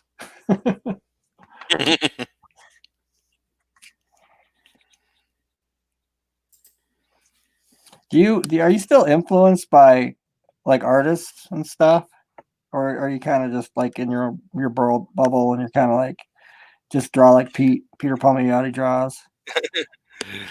um, well, I still yet to just like I'm not penciling enough. I feel like there's 100 directions my pencils can go. Yeah. Um, and I want to go in all 100 directions. So, Right. um, it's like at the same time, it's like I'm thinking, okay, I'm going to be penciling retro with next issue on. I do want to have some sort of style I'm going to be going with, you know. Um, and I think pretty much it's just going to be a combination of everything you've seen out of me in the last 5 years, probably. Okay. Like my work has gotten better, and I got more control over like images I put to paper. I still have a ways to go, but really, like if Jim Mayfu is a great artist, but his stuff, kind of like if you just pick it apart, kind of looks Mm-hmm. like crap at the same time. Yeah. you know, so I think it will be a combination of polished and crap. Yeah. you know, No, I definitely get where you're coming from. I mean, I almost think about that like with like early Frank Miller stuff. Like early Frank Miller, like where he was really trying, it was like pretty slick, and then he kind of yeah. got real loose there for a while, and it looked almost bad. And then like to me, like around what was that one book he put out, the Samurai in the Future? Was that Ronin? That wasn't Ronin, was Oh, it? Ronin. Yeah, I love that. Okay, yeah. And then, but that style though, because to me, I love that book too. But it's like the style, man. It's so loose. And then, he kind of, when he came back with Sin City and stuff, he kind of went, then I really got back into his stuff.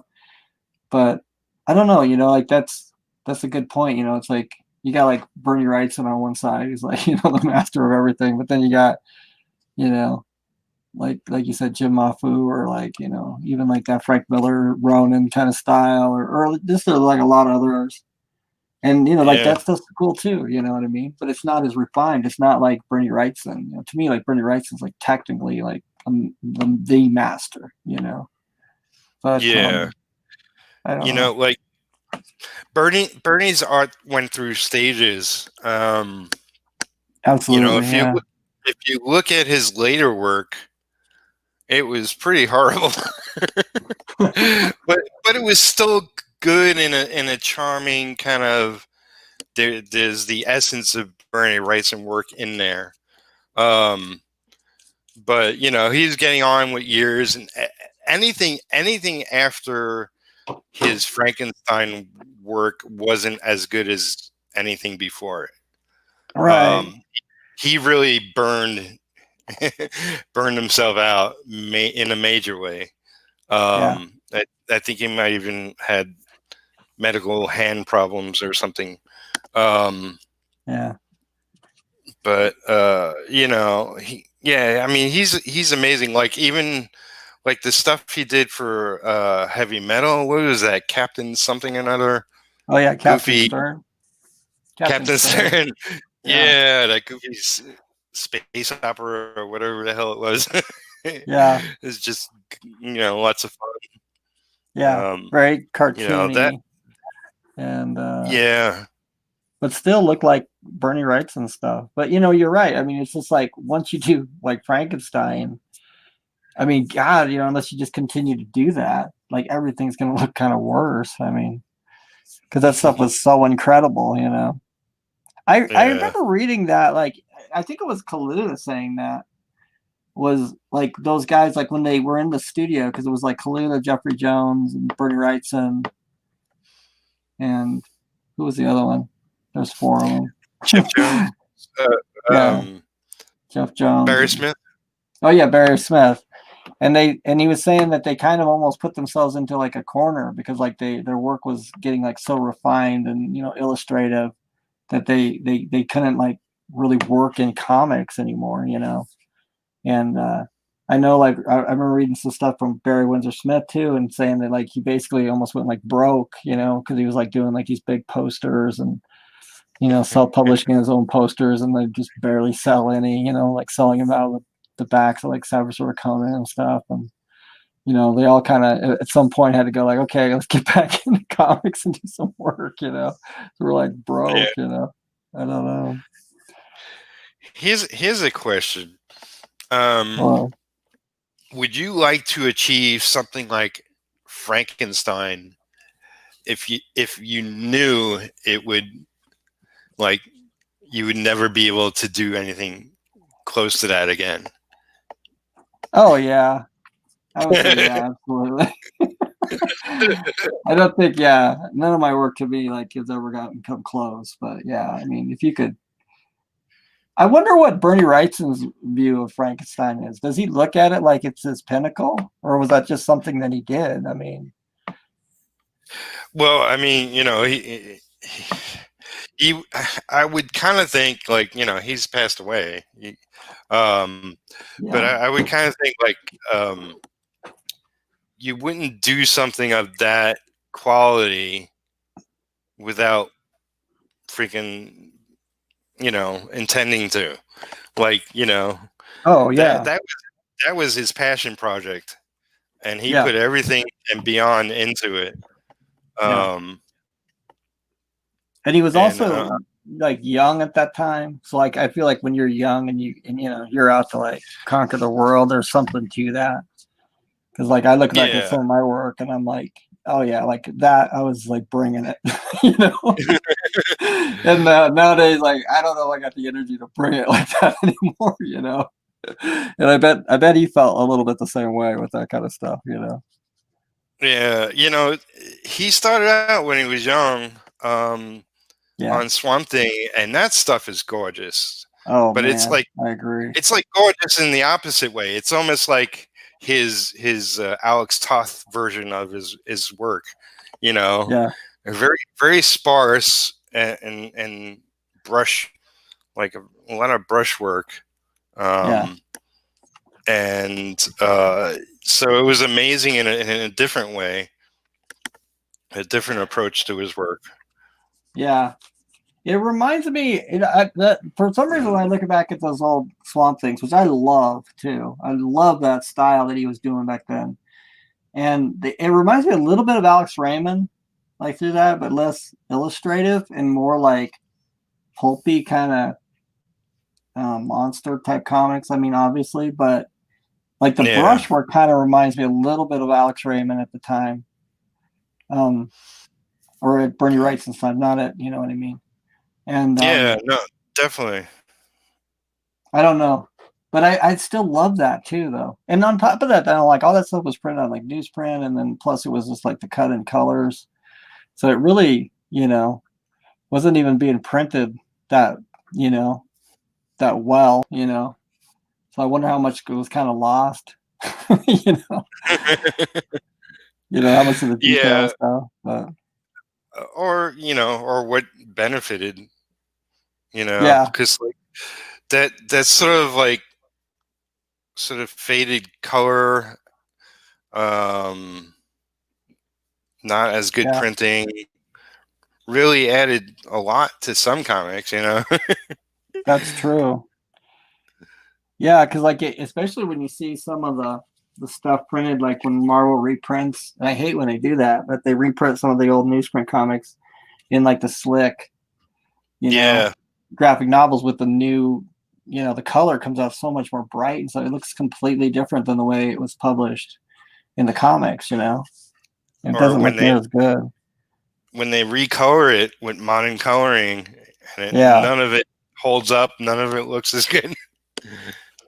yeah, that I really hate. I was like noticing they did that some of that to some of the old stuff that was in, like the Savage Sword of Conan. Like when they first put that comic out, it was originally called Savage Tales, like the early, you know, Yeah, issues, and so they reprinted some of that stuff, and then they just had some guy color it, and it was all like the tone colors and stuff. And I had those comics, man, and they were brilliant in black and white, and just like looking at them, it was like you could barely it just was something I just pass over on the shelf now. It just was like they killed it with the colors. I couldn't believe it. yeah. I mean, a lot of that stuff, I'm sure it would have looked excellent just in black and white. You know. Oh yeah. Well, that's how they should just Yeah, republish yeah. it like it was. But I don't know. Marvel is really stupid like that sometimes, the way they reprint stuff and kind of archive stuff. I think it's like they don't get the artistic value of some of this shit. I think, like from a business standpoint, I think they're trying to offer the same thing, you know, because that's saving money, but offer with a different look so Mm, that, you you kind of feel like it's new. yeah. But yeah, it's a lot of times it doesn't work. Like I think I saw Fantastic Four recolored and reprinted somewhere, and it just looked not so good.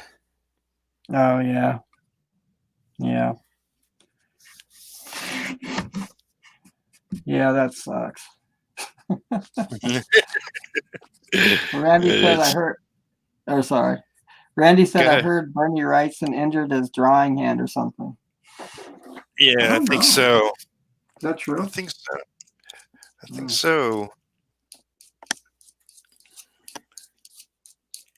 You saw like Marvel reprint some of his old stuff with like crappy colors, and he was like punching the wall so hard he broke his finger, stuff like I that. I don't know. Did Bernie ever do any Marvel work? I forget. I don't think so. Well, no, I know he did a little bit because I've got a graphic novel, and I wish I could pull off the shelf, but I don't know where it's at. But it's like Oh a well, Spider-Man. You know what I'm talking about? The Spider-Man story with the yeah, creature thing that it looks like some kind of creature out of the Thing movie. right. Yeah. Um, well, he did do the Marvel Knights Punisher stuff, Oh, okay. I don't think I ever which saw that. which is what I didn't love of his work. Oh, okay. I was like, man, I should have inked that. It would look good. Oh Lord. It was just like during a phase where his work just wasn't coming together. Yeah. He's burnt out and whatever. Yeah.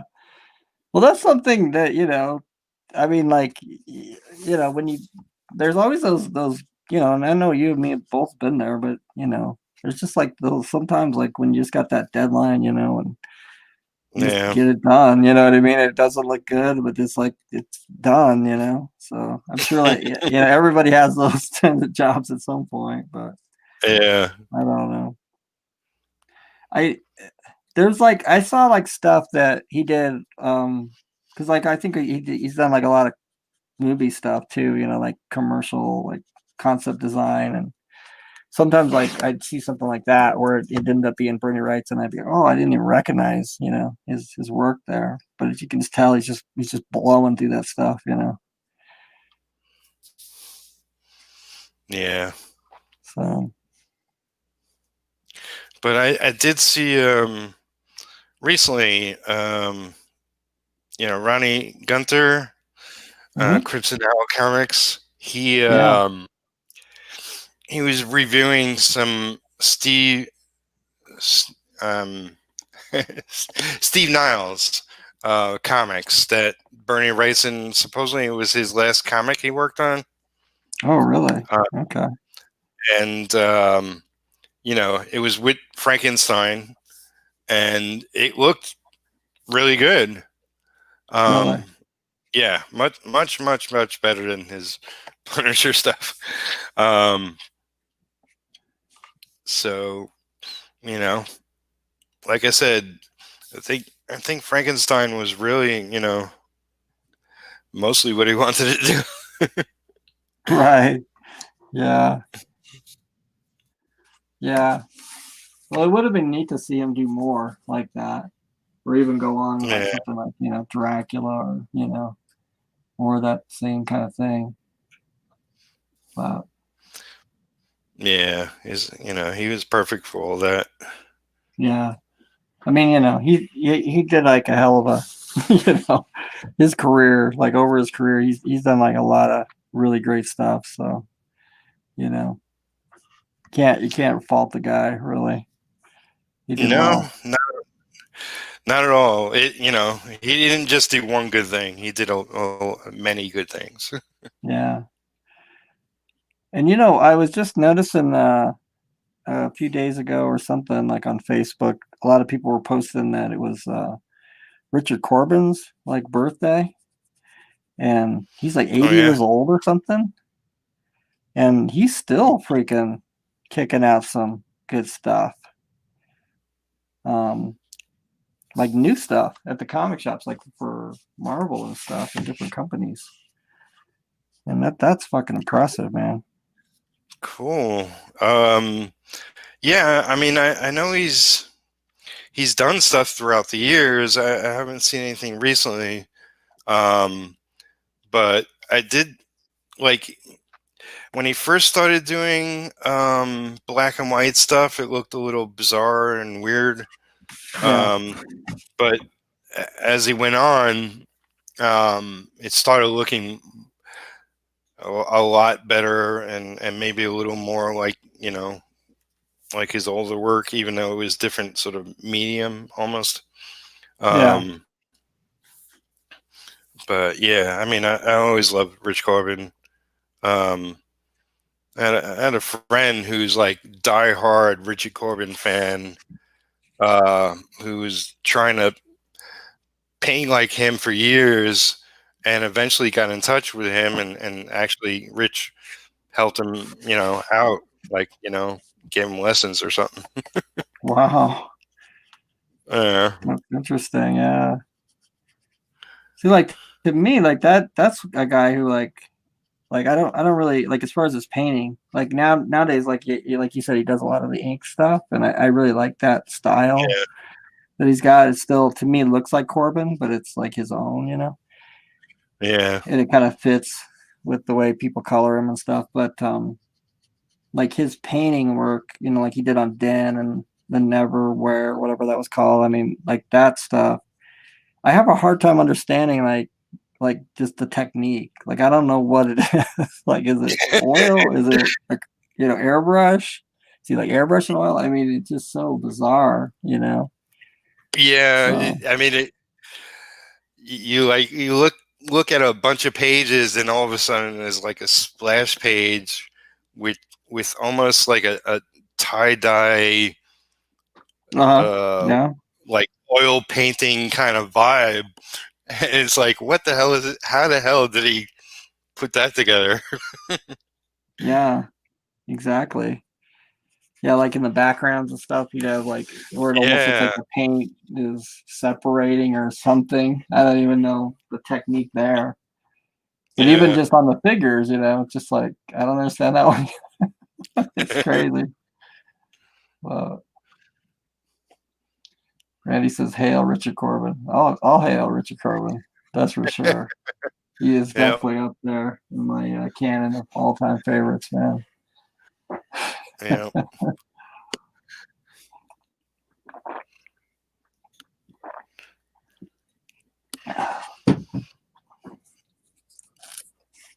That page is looking pretty good there, Pete. Thanks. Yeah, throwing down some inks. Yeah. This is one of the later pages. The last 8 pages is what Rich Fisher, the penciler, penciled recently, as opposed to the other pages, which were years ago. And it's got a very different approach and style. It's almost like these pages were done by kind of, I would say, more like Neil Adams looking. Yeah. And I dig it. It's, yeah, and I don't mind. I don't care. It's like, Yeah. It'll be colored and letters slapped over it, and it'll be just as fun as the other pages. Yeah.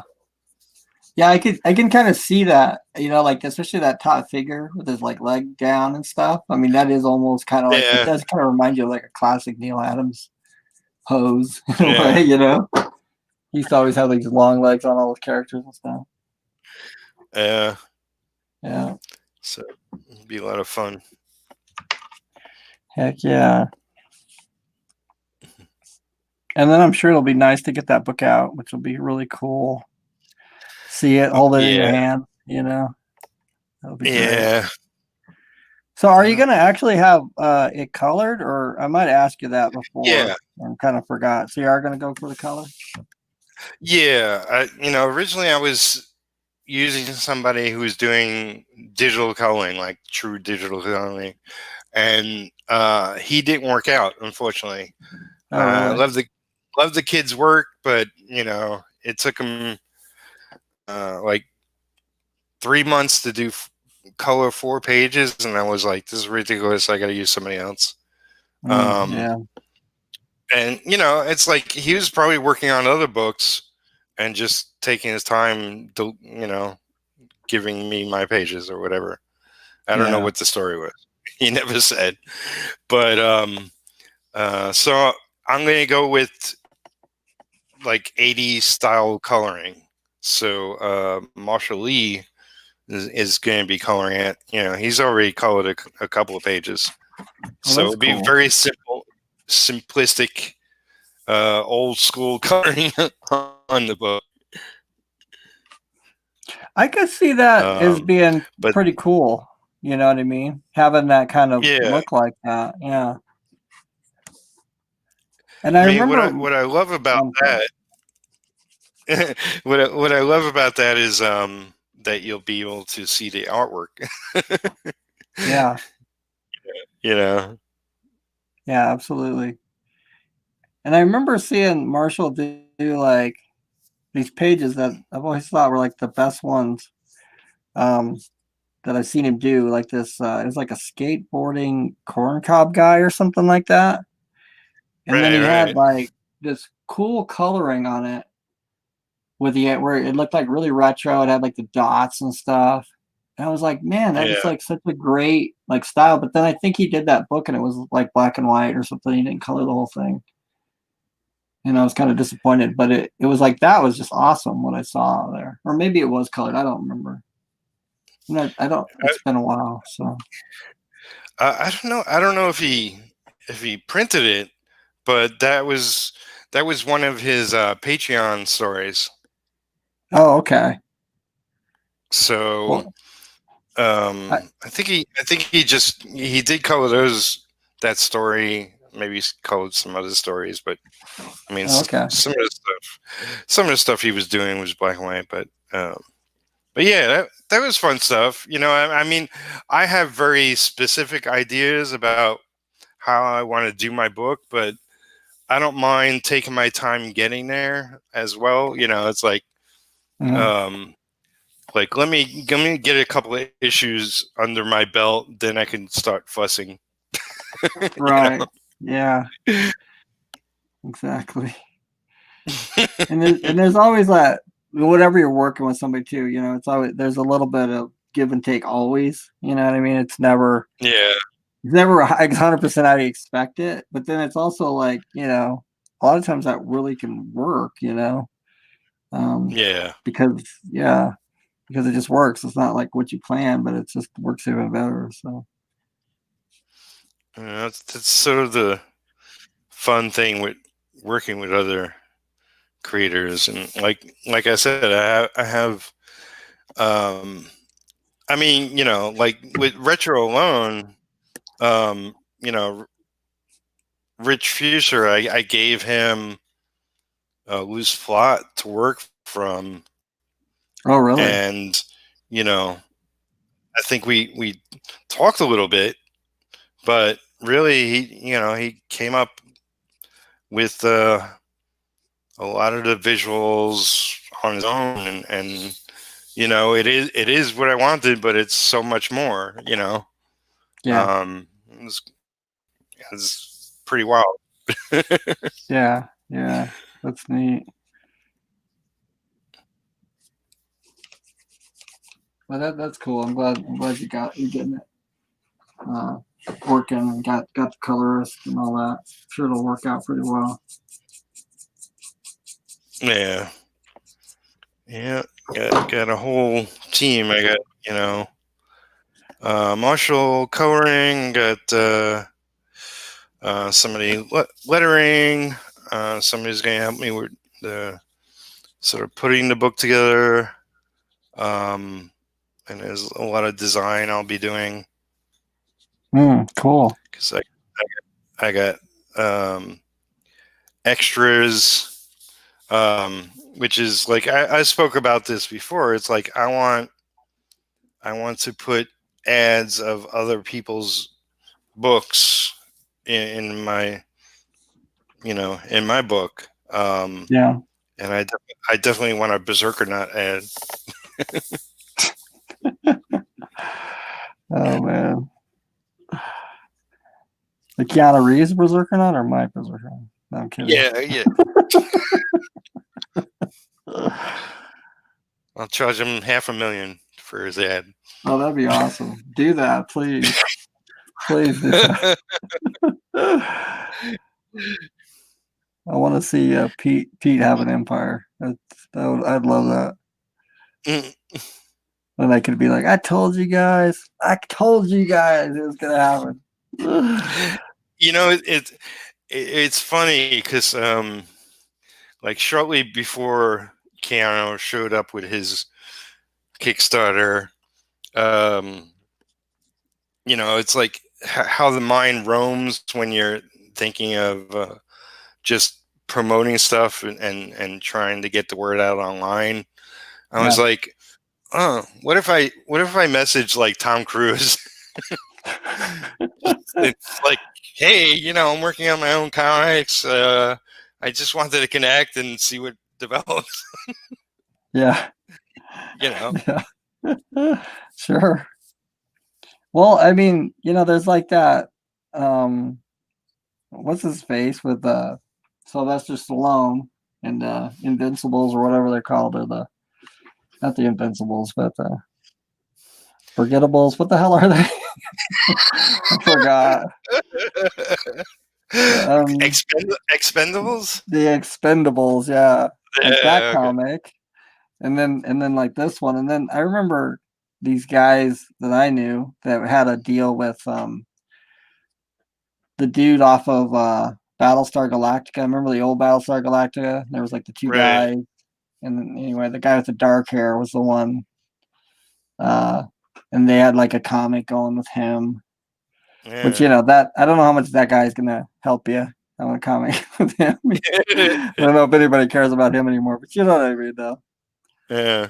So I guess it's not impossible to get these deals going. You just want them to be big enough that it actually benefits you, I think, Yeah. Of course, Tom Cruise would be, but Okay, I'm gonna step away for a second, but I'll be right back. Oh God. So hold All the right. fort. Okay. All right. Is there anybody in the chat still? Help me. So, let's see. I forgot to ask Pete about the cat, so I want to get a cat update before I get out of here. So that's upcoming. Stay tuned for the cat update. Is there anything else anybody wants me to ask Pete while I'm here? I'll do it. If you PayPal me $5, I'll ask Pete anything. Get him in while he's gone.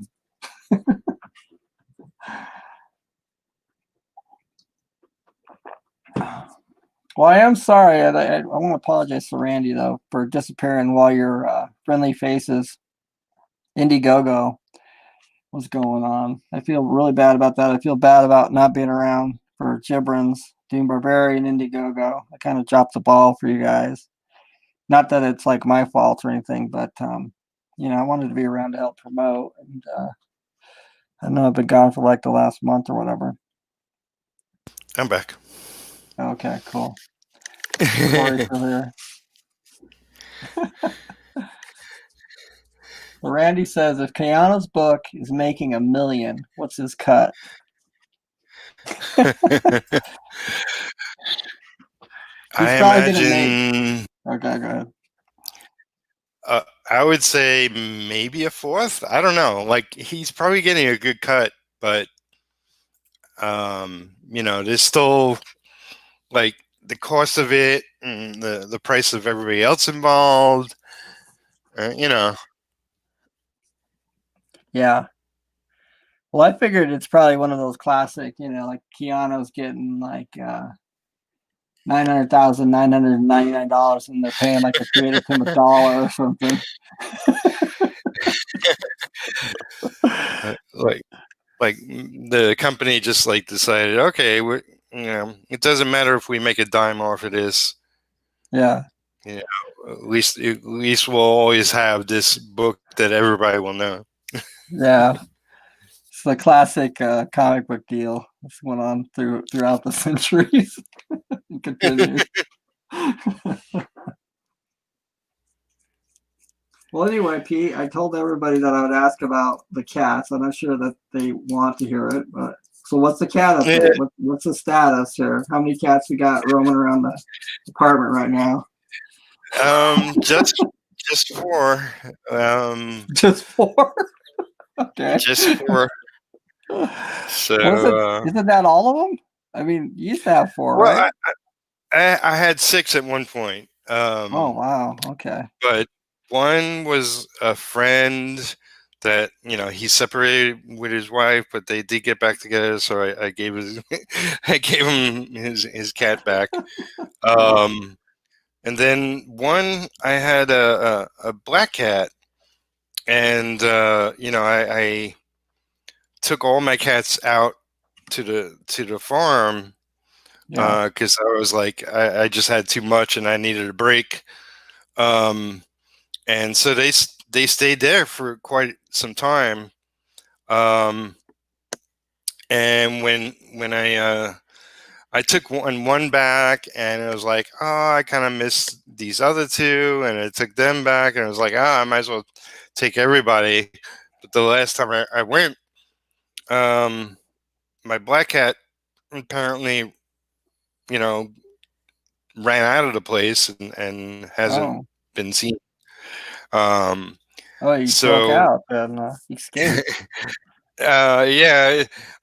She was an outdoor cat, a stray originally from Lisa's old neighborhood, which is the same town. It's just a different part of the town. Yeah.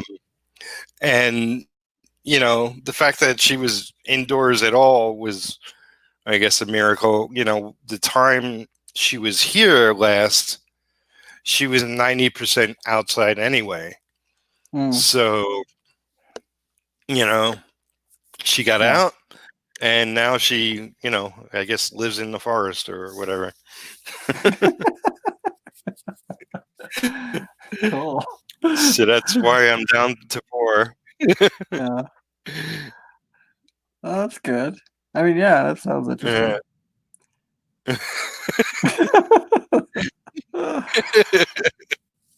Man, like you're like Tiger King, but you're like the cat version. Yeah, I do have as like recent strays. Within the last week, there was three gray cats that showed up and one black cat. Mm. Uh, that like the littlest one was like basically a kitten, and Yeah. I'm like wondering where they're coming from. And just today, um, Lisa took the littlest one. She's Oh like, Lord. I'm pulling a Ripley. Like one of my cats is Ripley, and I had her since she was a kitten.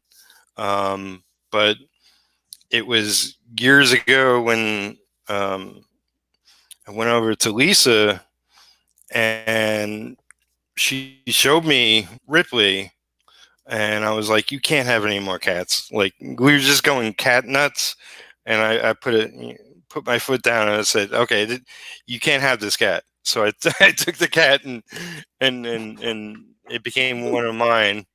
Yeah. I said, "You got enough cats," like her mom is like driven nuts by the cats.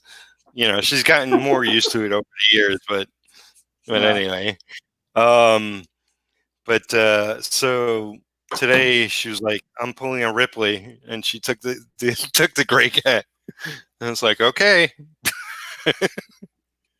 Oh, to like say like that you can't have any more cats. You got too many now. So she's taking one Well, off for you. no, it was basically like, I'm taking this cat and it's becoming mine. That's Oh, what I she see. meant. I see. Oh Because man.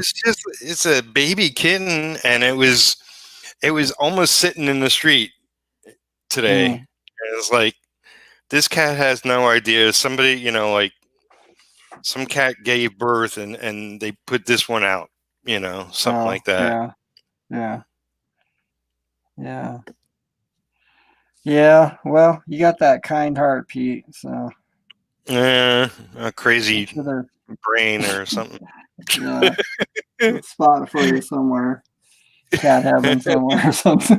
You gotta get your reward or something. uh, That's that's cool though. yeah, it's like I wouldn't. I don't know. It's like I would love to take in every cat, but at the same time, I realize like every extra cat is an extra burden I can't handle right now. Right. It's like four is a lot. I wish I Yeah. only had one, but I have four. Yeah. Yeah. Well, I agree. I mean, to me, four cats. Holy smokes! But I would be afraid that they would pack up and try to eat me at some point. Like take over the apartment. Well, they definitely take over the apartment. Yeah. Yeah. Is there like a limit, like where you live? Or do you like, are you sneaking these suckers in, or like, because like I know like, Yeah. oh, okay, there's something like that.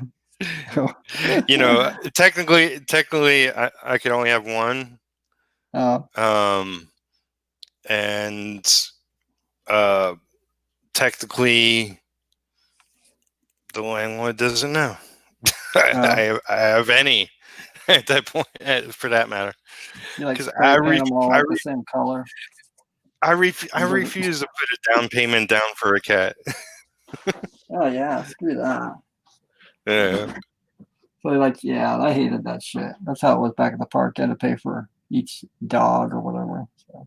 And every once in a while, like there's a maintenance guy comes to check on things and whatnot. Yeah. But he doesn't care. You know, Oh, he doesn't. he doesn't say anything. You know. That's cool. So Mike says, "Great stream, guys. Glad to see Jeff is back again, off to bed for me. Night, everyone." Night, Mike. Looks like most everybody has left.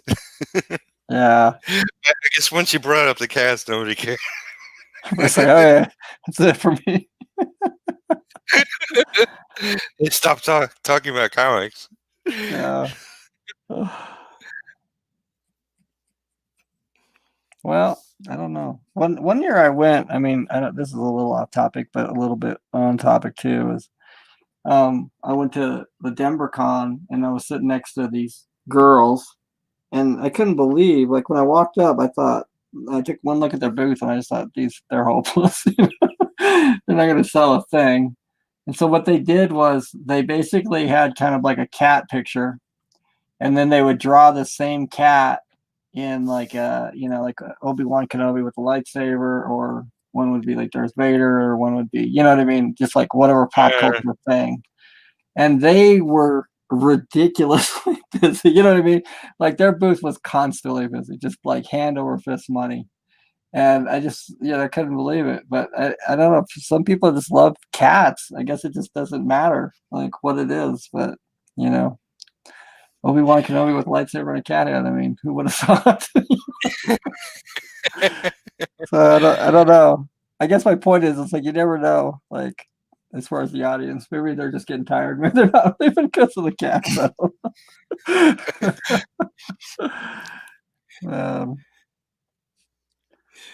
Yeah. Well, I mean, it's not like we're drawing cats or anything. I'm sure that there's a bigger audience for that than people that know about comics. Man, I know it. You might have just hit the gold mine right there. Your cat comic. Yeah. Well, I know it is getting kind of late. If you're getting tired, we could. I'm not, but I should crash because I'm gonna see if I could do a long show tomorrow. At least as long as the other episode I did. Yeah. So that was 4 hours. Do you know, like with StreamYard, when you go for pro, you could stream forever, or what's the story? Like you could do more than 8 hours, right? Oh, I don't know about. There could still be the limit, like on 8 hours, but it's unlimited time, like during a month, I think. So I don't know if there's like a limit per show. Maybe I could just go into StreamYard and see. Because I've been seeing people stream longer than 8 hours. Really? Wow. And I was wondering if that's like an ability I had and wasn't aware of. Let's see. Billing settings.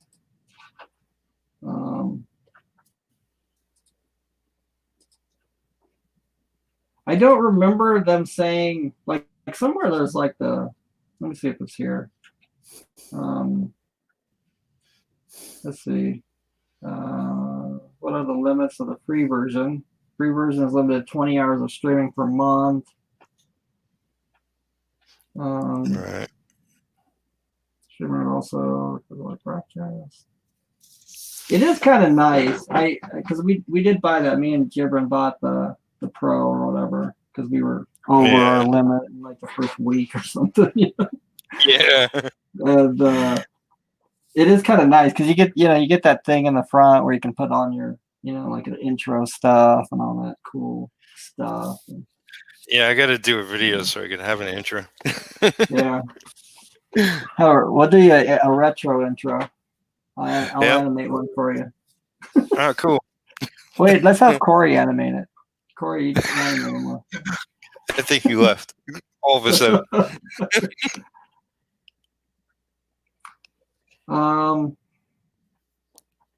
I don't see the limit, so I don't know. I guess you could research, but Yeah. Um, yeah, because I was like, I can't do it probably anytime soon, but I would like to see if I could stream longer than 8 hours. That's always been a limit because of Google Hangouts, back in the day. yeah, yeah. I remember that when you did that 8 hour stream. We're doing And countdown. we all came on and we hung in there till the end, and then they kicked us off. Yeah, yeah. I was just gonna search it. Sorry. What's this? Oh, well, no, it just says the limited. It's not telling me. It just says 20 hours. Gosh, dang it. Come on, Google. Yeah. Do you think, I think that Facebook is, I mean, I know I'm stepping off onto something else, but because I was thinking about Google, but I think that Facebook is, like just putting your links out on Facebook, it seems to be almost pointless anymore. Do you notice that? Like, it just doesn't seem like anybody sees those links. It's crazy. I know people see them, but they don't. It's sort of like their algorithm frowns on people that put links up to something that isn't Facebook or Instagram. Yeah. And it's about having loyal people see it and like it and then share it, which is Yeah. how it gets spread. But that's why like posting in groups is better, because then Yeah. at least the people in the group see it. Yeah, I do notice that. Like, if I put it in the group, more people will see, like, especially like a link. This is like what I'm noticing. Yeah. More people will see it in that group than they'll see it on my page. And like, I notice, like, I'll put it on Twitter and Instagram, and like Instagram, like a fair people will see it and comment and stuff. But like, man, Facebook, forget it. And it's kind of like, it's weird because it's the same people kind of following me in both places. Yeah. But I just think like Facebook is like, whoa, man, they're just shutting it, cranking it down on you. I think anyway. Well, they definitely like went through major changes recently with the new Facebook, where it's more focused on groups, it's more focused on pages and events, and I've pretty much stayed away from events the last couple of years. Yeah. But I'm fully into going to groups, and there are. I would say I fall upon pages. I don't know. I don't really go to pages unless Yeah. it's something I'm involved with that's active. Yeah. Yeah. Um, but groups I like, and groups I go to. But yeah, it's like I barely breeze through the feed anymore. Yeah. Because I get the same three people. Right. Their latest post. And yeah, I noticed that you're like that with me too. There is like, maybe three, four people, and it's just like all of them of all the people I follow, which is pretty crazy. Yeah. So it's the ever changing landscape, and Yeah. either break through how to work it, or just focus on your other site to spread the word. I know. Uh, I think this is like when we all were like, all the gurus, like, you got to get on Facebook, you got to blah, blah, blah. Remember, like, back in the day? And it's like, this is kind of the result. Everybody went on to social media, and now, like, we left our websites and all that, and we're just paying the price because we can't fucking get anything out to anybody anymore. well, I don't know if you've dabbled with Discord yet. No, that's one I still haven't. And Salazar was telling me join something with him, and I keep forgetting to. I don't know. It's like one of those new things, so it's gonna take me forever to Yeah. get on there. Well, yeah, he's probably talking about like Marshall's, which Oh is yeah, the AAA community. It's really cool. It's better than Facebook groups. It's like the olden days forums, and there's a lot more you can do there. And it's true, like that like you meet a whole different group of people, and you can be highly interactive with everybody. Much like everything else for me, it's like it's a lot. It's like I get carried away, and then other days I want to stay away from it. Yeah. So that sounds kind of good because I do kind of miss those days of the forums. You know what I mean? Because that was a place Yeah. where you could throw links and stuff and bring people to like YouTube and stuff, and it just that seems to be completely gone. So I might like that. Yeah, you could definitely share, like, hey, I'm streaming in 5 minutes if you want to, Yeah, come watch or join me, or, whatever you can. yeah. And EJB says only 8 hours at a time. That seems hardly enough. Awesome. Yeah. That's true. You got to be on all day or something. 24/7. It's like 24/7. 7-Eleven. We're always here. What's his name? The James. I forget his last name, but he's the box office artist.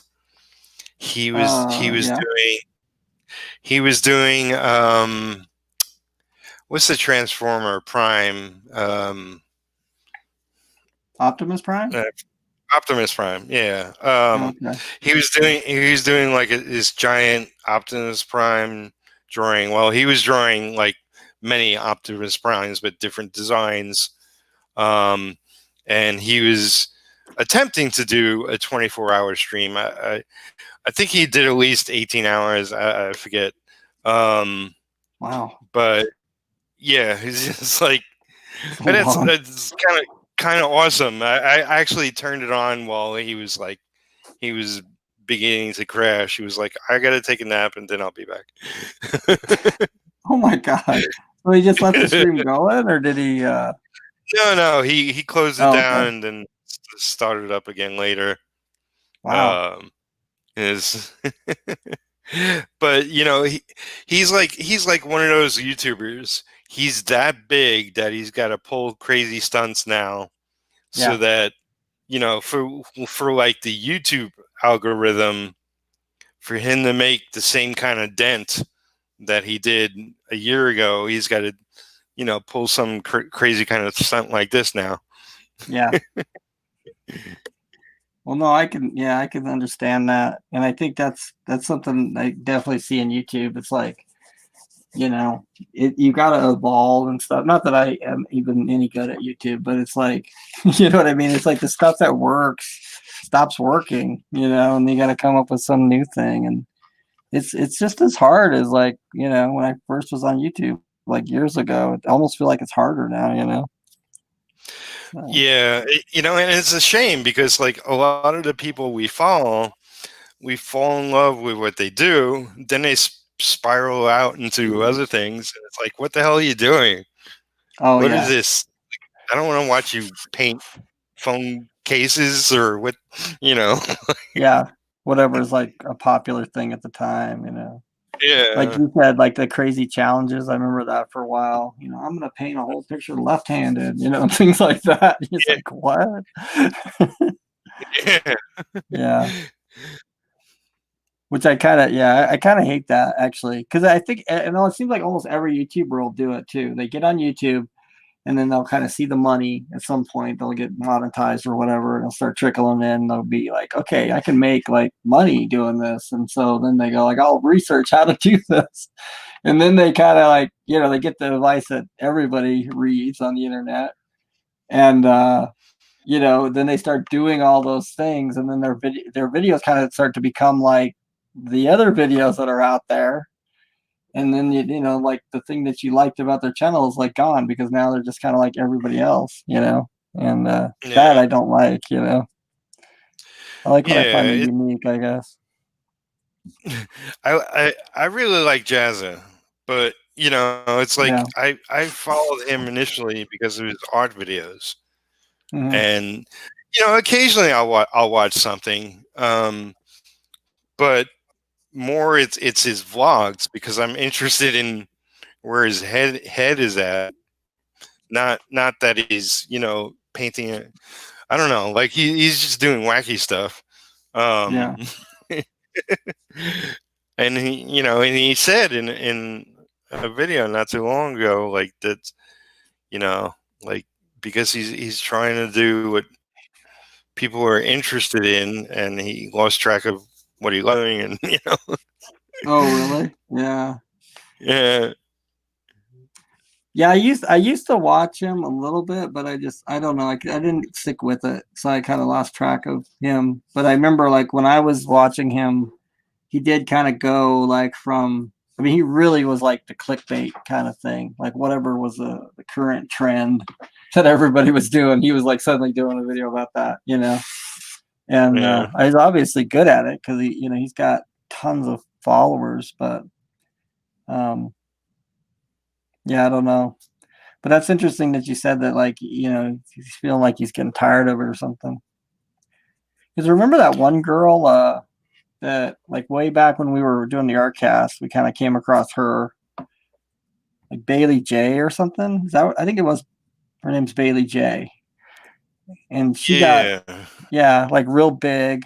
And then she had like a Patreon or something and like instantly goes up to, like whatever, few $1,000 a month, or who knows, maybe it was even more than that. And then she like kind of like shuts it down because like she's like, oh, it's too much work. And we were all like, oh, are you kidding me? Why would you do that? But she was making so much money on YouTube, it just like that money wasn't even worth it. But yeah, I I don't know. I almost feel like that's the better way to set your business up is like selling something, or like you set up YouTube as kind of like a side thing to promote, and then like you don't count on that YouTube money because like I know with myself, there's been times when my YouTube money has went up and I like make a lot and then it's like it just dives off, you know what I mean? There's like no sort of rhyme or reason to it. It's not like okay, like this, just truck along and make this certain amount. No, it's like sometimes it's up and then a lot of times it's down. And then there's no, like I said, it's just like you can't figure it out. And I've just spent so much time like over the years trying to understand it and just getting nowhere. You just constantly like, oh, that don't work, that don't work, nothing works, nothing works, and then suddenly it works, but it wasn't like something you did. It's working on some fucking video you don't even care about, like from 3 years ago. You're like, I don't understand, and then it stops working, and you're like, well, what yeah, happened? What did I do? Nothing. You didn't do anything. And so anyway, like my point is, it's like the YouTube money that like people talk about, and like they like you get the gurus telling you how to do this and do that. It to me, in my experience, is so completely undependable, and you know what I mean. It's just not. It's just like set your business up in a way that's like more stable, or I would think like that's my thing now. Is like have your money coming from like sales of stuff rather than like you know YouTube view money, because that's like just it seems like completely out of your hands. It's almost like Facebook now. yeah. Well, I am on YouTube to grow my audience and to make my pennies eventually. Yeah, Um, but yeah, it's like I do realize it's like if I have product out there that will bring me in more money. yeah, you know, um, so it's like it's part of the business, but it's not my main focus. I do want to see it grow and do better and better, but it's like anything, like um if everything grows, then more people will potentially fall upon what I'm selling, and pick it up. Absolutely, yeah. No, I agree. If you can get it to YouTube to work in some ways, it'll work for way more than just your AdSense money. Like if you have stuff for sale, it'll totally work there, really well for you too. But I don't know. That's just my take on the YouTube AdSense kind of game. Yeah, And yeah, to me, like it's they, like anything. It yeah, evolves, yeah, and it changes so much. It's just like this, like the TikTok thing lately. I've really noticed this. So like on Instagram, they have like this thing called Reels now. So all of a sudden they have like these short videos. So like I joined TikTok a little while ago because like um, Marshall or somebody or maybe it was Johannes was like talking about how great it was, and then I get on there and I'm like I can't fucking stay on the site. It's like so. It's just like this is not like my generation. I don't know what the fuck I'm watching. It's just like constant like videos just blaring at you. And so I Mhm. leave. I like get it off my phone. But I got on it again because somebody else was talking about how great it is, and the same thing. I was like, I can't stay here, and I got off it again. And then anyway, now on Instagram, like they have this thing called Reels on Instagram. I don't know if you've noticed this, but it's like the same No. thing. Like, well, if you scroll down, there'll be like, how they have stories on your phone. Yeah. They'll show like the stories. Well, anyway, there's going to be a bar that says Reels, and it's like the same thing. And you can start once you start watching this thing, it's just like TikTok, where it's just like all these short videos. And it's a lot like, just the same videos that were on TikTok. Like you start flipping through and there'll be like some chick dancing and there'll be some kid falling off a skateboard and it'll be, just random shit that you would never look up anyway. Yeah. And anyway, my point to all this, I was going to get back to this, is like I could see like how popular these reels are. They're just like tons of views, and I can just see it. It's like this is going to be like a big thing on Instagram, just like on TikTok. And it's like it's another example of the way like YouTube and everything else is constantly changing, and like it's really hard to just stay up with it. You know what I mean? Because like I just feel like I spend all this time on YouTube trying to build a thing, and then like that's what ends up happening is like suddenly things move to this TikTok crazy site, Uh, or Reels on Instagram, and it doesn't make any sense. You know what I mean? And it's just like you don't see it coming; it just happens, and then a couple of years from now, when that burns out, it'll be something else, and I don't yeah. know. I've gotten just like I just have no answers anymore, as far as internet promotion goes. I really just think like it's like I don't know what it is. I want to just say luck, but it's not even luck because you work at it, but it's also just luck. Yeah. I really love what, like I came to Instagram a little late, but I really loved what it was originally, which Yeah, was just people posting pictures, um, mostly art because I was following artists, yeah. and now it's like if I look at two videos, then 18 pop up. Oh, So really? Yeah. I try not to look at videos anymore on Instagram because then Wow. I'll Yeah. start like getting a feed of just videos, and like that's the last thing I want to do is just watch videos on Instagram. Yeah. No, I agree. And I still do like Instagram, but I came to it so late. I probably missed out on the good old days. Like the thing I like about it is it seems like when I follow people, their stuff pops up in my feed, which is nice. I get to Yeah, like see what no, everybody's doing.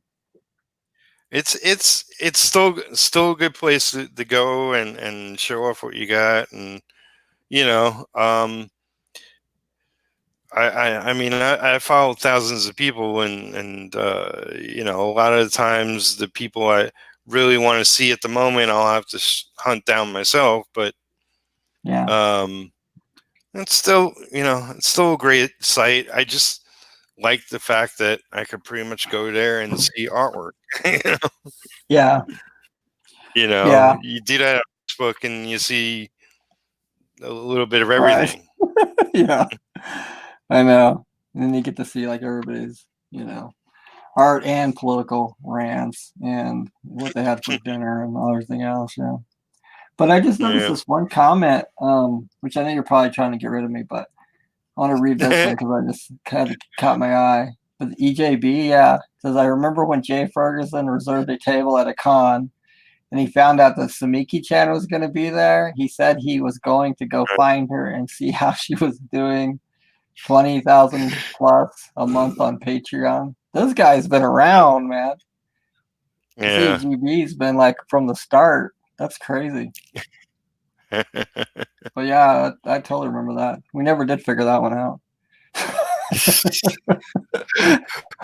Well, she's I don't know how like she grew it.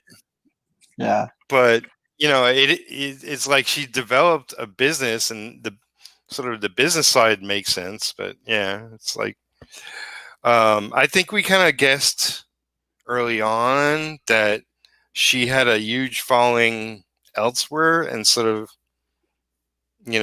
like got them from elsewhere to her Patreon. Yeah. Like yeah, she's huge on DeviantArt, and it seemed Right. like a lot of the early people who had Patreon accounts were people who had DeviantArt accounts, like big Yeah. ones. Well, I Yeah, remember so. too, yeah, when we were looking her up and stuff, and she had done these, like it's been years, so it's like I kind of forget all this stuff, but it's like she had done these like paintings where it was like she'd paint like a Disney princess, but then she'd do like the male version. So she'd do like Belle from, and it was like a gender swap thing on all these different like fan art pieces. And that was just like everywhere. It was like all these different sites, like all these, kind of random news outlet sites had picked that up for some reason and was like, and I guess that's what got her famous on the internet, I guess. I don't know. But yeah, I that's think that crazy. helped. Yeah. Yeah. I mean, it's just nuts that, like that can just be Patreon money, it's not even like, because you feel like you should have to, do something like, and be big and, like be Boris Vallejo or something to make that kind of money. But no, this is just some chick off, the internet on Patreon. You're making probably more than him. All you have to have is a simple idea that catches fire. Like, Yeah. I can think of something off the top of my head. I don't want to do it, but like if I did like black Superman and black Batman and black Flash and black Green Lantern, I bet Oh. you I'd pick up a big audience I don't have right now. Yeah. Yeah. No, that's a good point. Some kind of fan art with a twist like that, and like Yeah. what's going on right now in the world. That might be like a huge thing. It's like because you think about it, it's like um, that's popular. Like people doing variations on well-known characters, like because everybody wants to see well-known characters. Yeah. And you want to see different artists doing your favorite characters. But to see them doing variations on them, like Chibi is hot. Like the small like baby versions of popular Yeah. characters.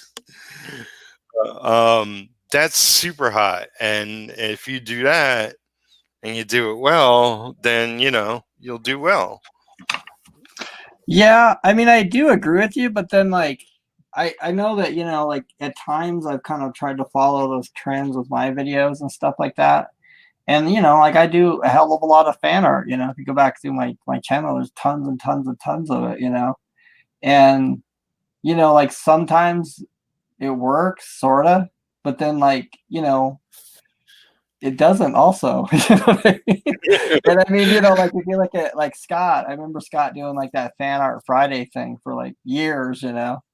And it's just Right. like you'd think that sounds like a great idea, and then even other people would do it, but it's like it never really caught, for whatever reason. Even though, yeah, Fan Art Friday, let's do a fan art piece. That'll get blah blah blah. Do whatever the popular movie is. That makes total sense. But then, why work and why not? I don't know. Yeah. There is always everything else on the internet working against you. Yeah, that's what I mean about like trying to understand it and just it being completely understandable to me anyway. Well, I mean that's why like I'm going against the grain. Like Yeah, um like what I'm doing now is pretty much just streaming, just doing one type of video. It's a series, and I'm just counting up. Um, and it's like I may change the title, but it's pretty much the same thing every time, and that doesn't really work in favor of YouTube. But I feel like I'll just build a more solid audience that way. It's like if it's slower, it's slower. yeah. I actually think that is a good way of doing it though, because I think sometimes when you branch out, it can be confusing. Like, Yeah. and I think my channel is like a great example where I'm like doing stop motion for a while and I switched to movie art and I'm doing comics. It's just like you get fans, but then you get fans that are like, well, I like your movie art, but this comic thing is bothering me, irritating me. You know what I mean, though. Yeah. Whereas, like, if you're just like you're like the comics guy or the comics show, that's a good thing. It's a good thing to be. So I don't know. Well, it's something I can live with. So Absolutely. I'm not selling my soul like Jazza. I mean, Yeah. Cool.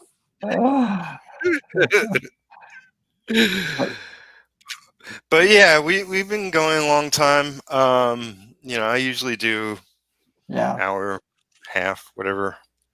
Yeah. But I figured since it's your return, get you back into your fighting weight, so you Yeah. get streaming again. Okay. I'm ready. You ready? I need guests, though. You guys got to contact me. Come on my show. All right. Or maybe you, Pete. Are you Maybe you're the first one. I mean, I'm up for it next week. I'm busy this Okay. weekend, but yeah. Yeah. Well, this time around, I might leave the weekend, though. I don't think I'm going to do like the 7-day-a-week thing. That was just so rough, man. But yeah, you're definitely invited. So Cool. I was doing every other day at one point, and that's a really good schedule. yeah. So I could see you doing like three streams a week, and that would be probably awesome for your, like Yeah. get enough done online and get enough work done in streams and have a life otherwise. Yeah. Yeah. That sounds good. That actually might be the way to do it. Because then it's like a consistent. Because I do like the consistent for some reason. Like when you get out Yeah. to being like once a week or something. For some reason, I have a hard time with that. Like when we did it with Scott and Kevin, and it was Right. like once a week. You almost dread it. Yeah. Maybe every other day, I'd be kind of more used to more like a daily something. Yeah. I don't know. I'll ask Frank what he thinks. So he's like the showrunner on our show. So you Yeah. gotta run He's by like him. moderator. Yeah, He's he's like the moderator too. moderator of all the Artcasts and your show too. Yeah. He's like everywhere. Yeah. Yeah. He's good because he shares everything out, and That's he's right. he's for comics and art and all that. Yeah, that's right. But well, great to have you back on the interwebs, and great to chat with you. Yeah, thanks for having Definitely. me on it. It was a lot of Yeah, fun, Pete. my pleasure. So if you're watching this later, then there's a bunch of links I put below. You can grab yourself a copy of Berserkernaut, or check out Instagram with Jeff's work, or the other places I put your website and stuff. Yeah, I'm around there. So just hit my YouTube channel if you guys want to find me. That's where I'm usually at. So. Yeah, and make sure to like this video, comment. I love comments, and subscribe to the channel if you haven't. Trying to grow to my 1,000 so I can get my pennies, like I said. Cool. All right, everybody. Have a great night and make comics.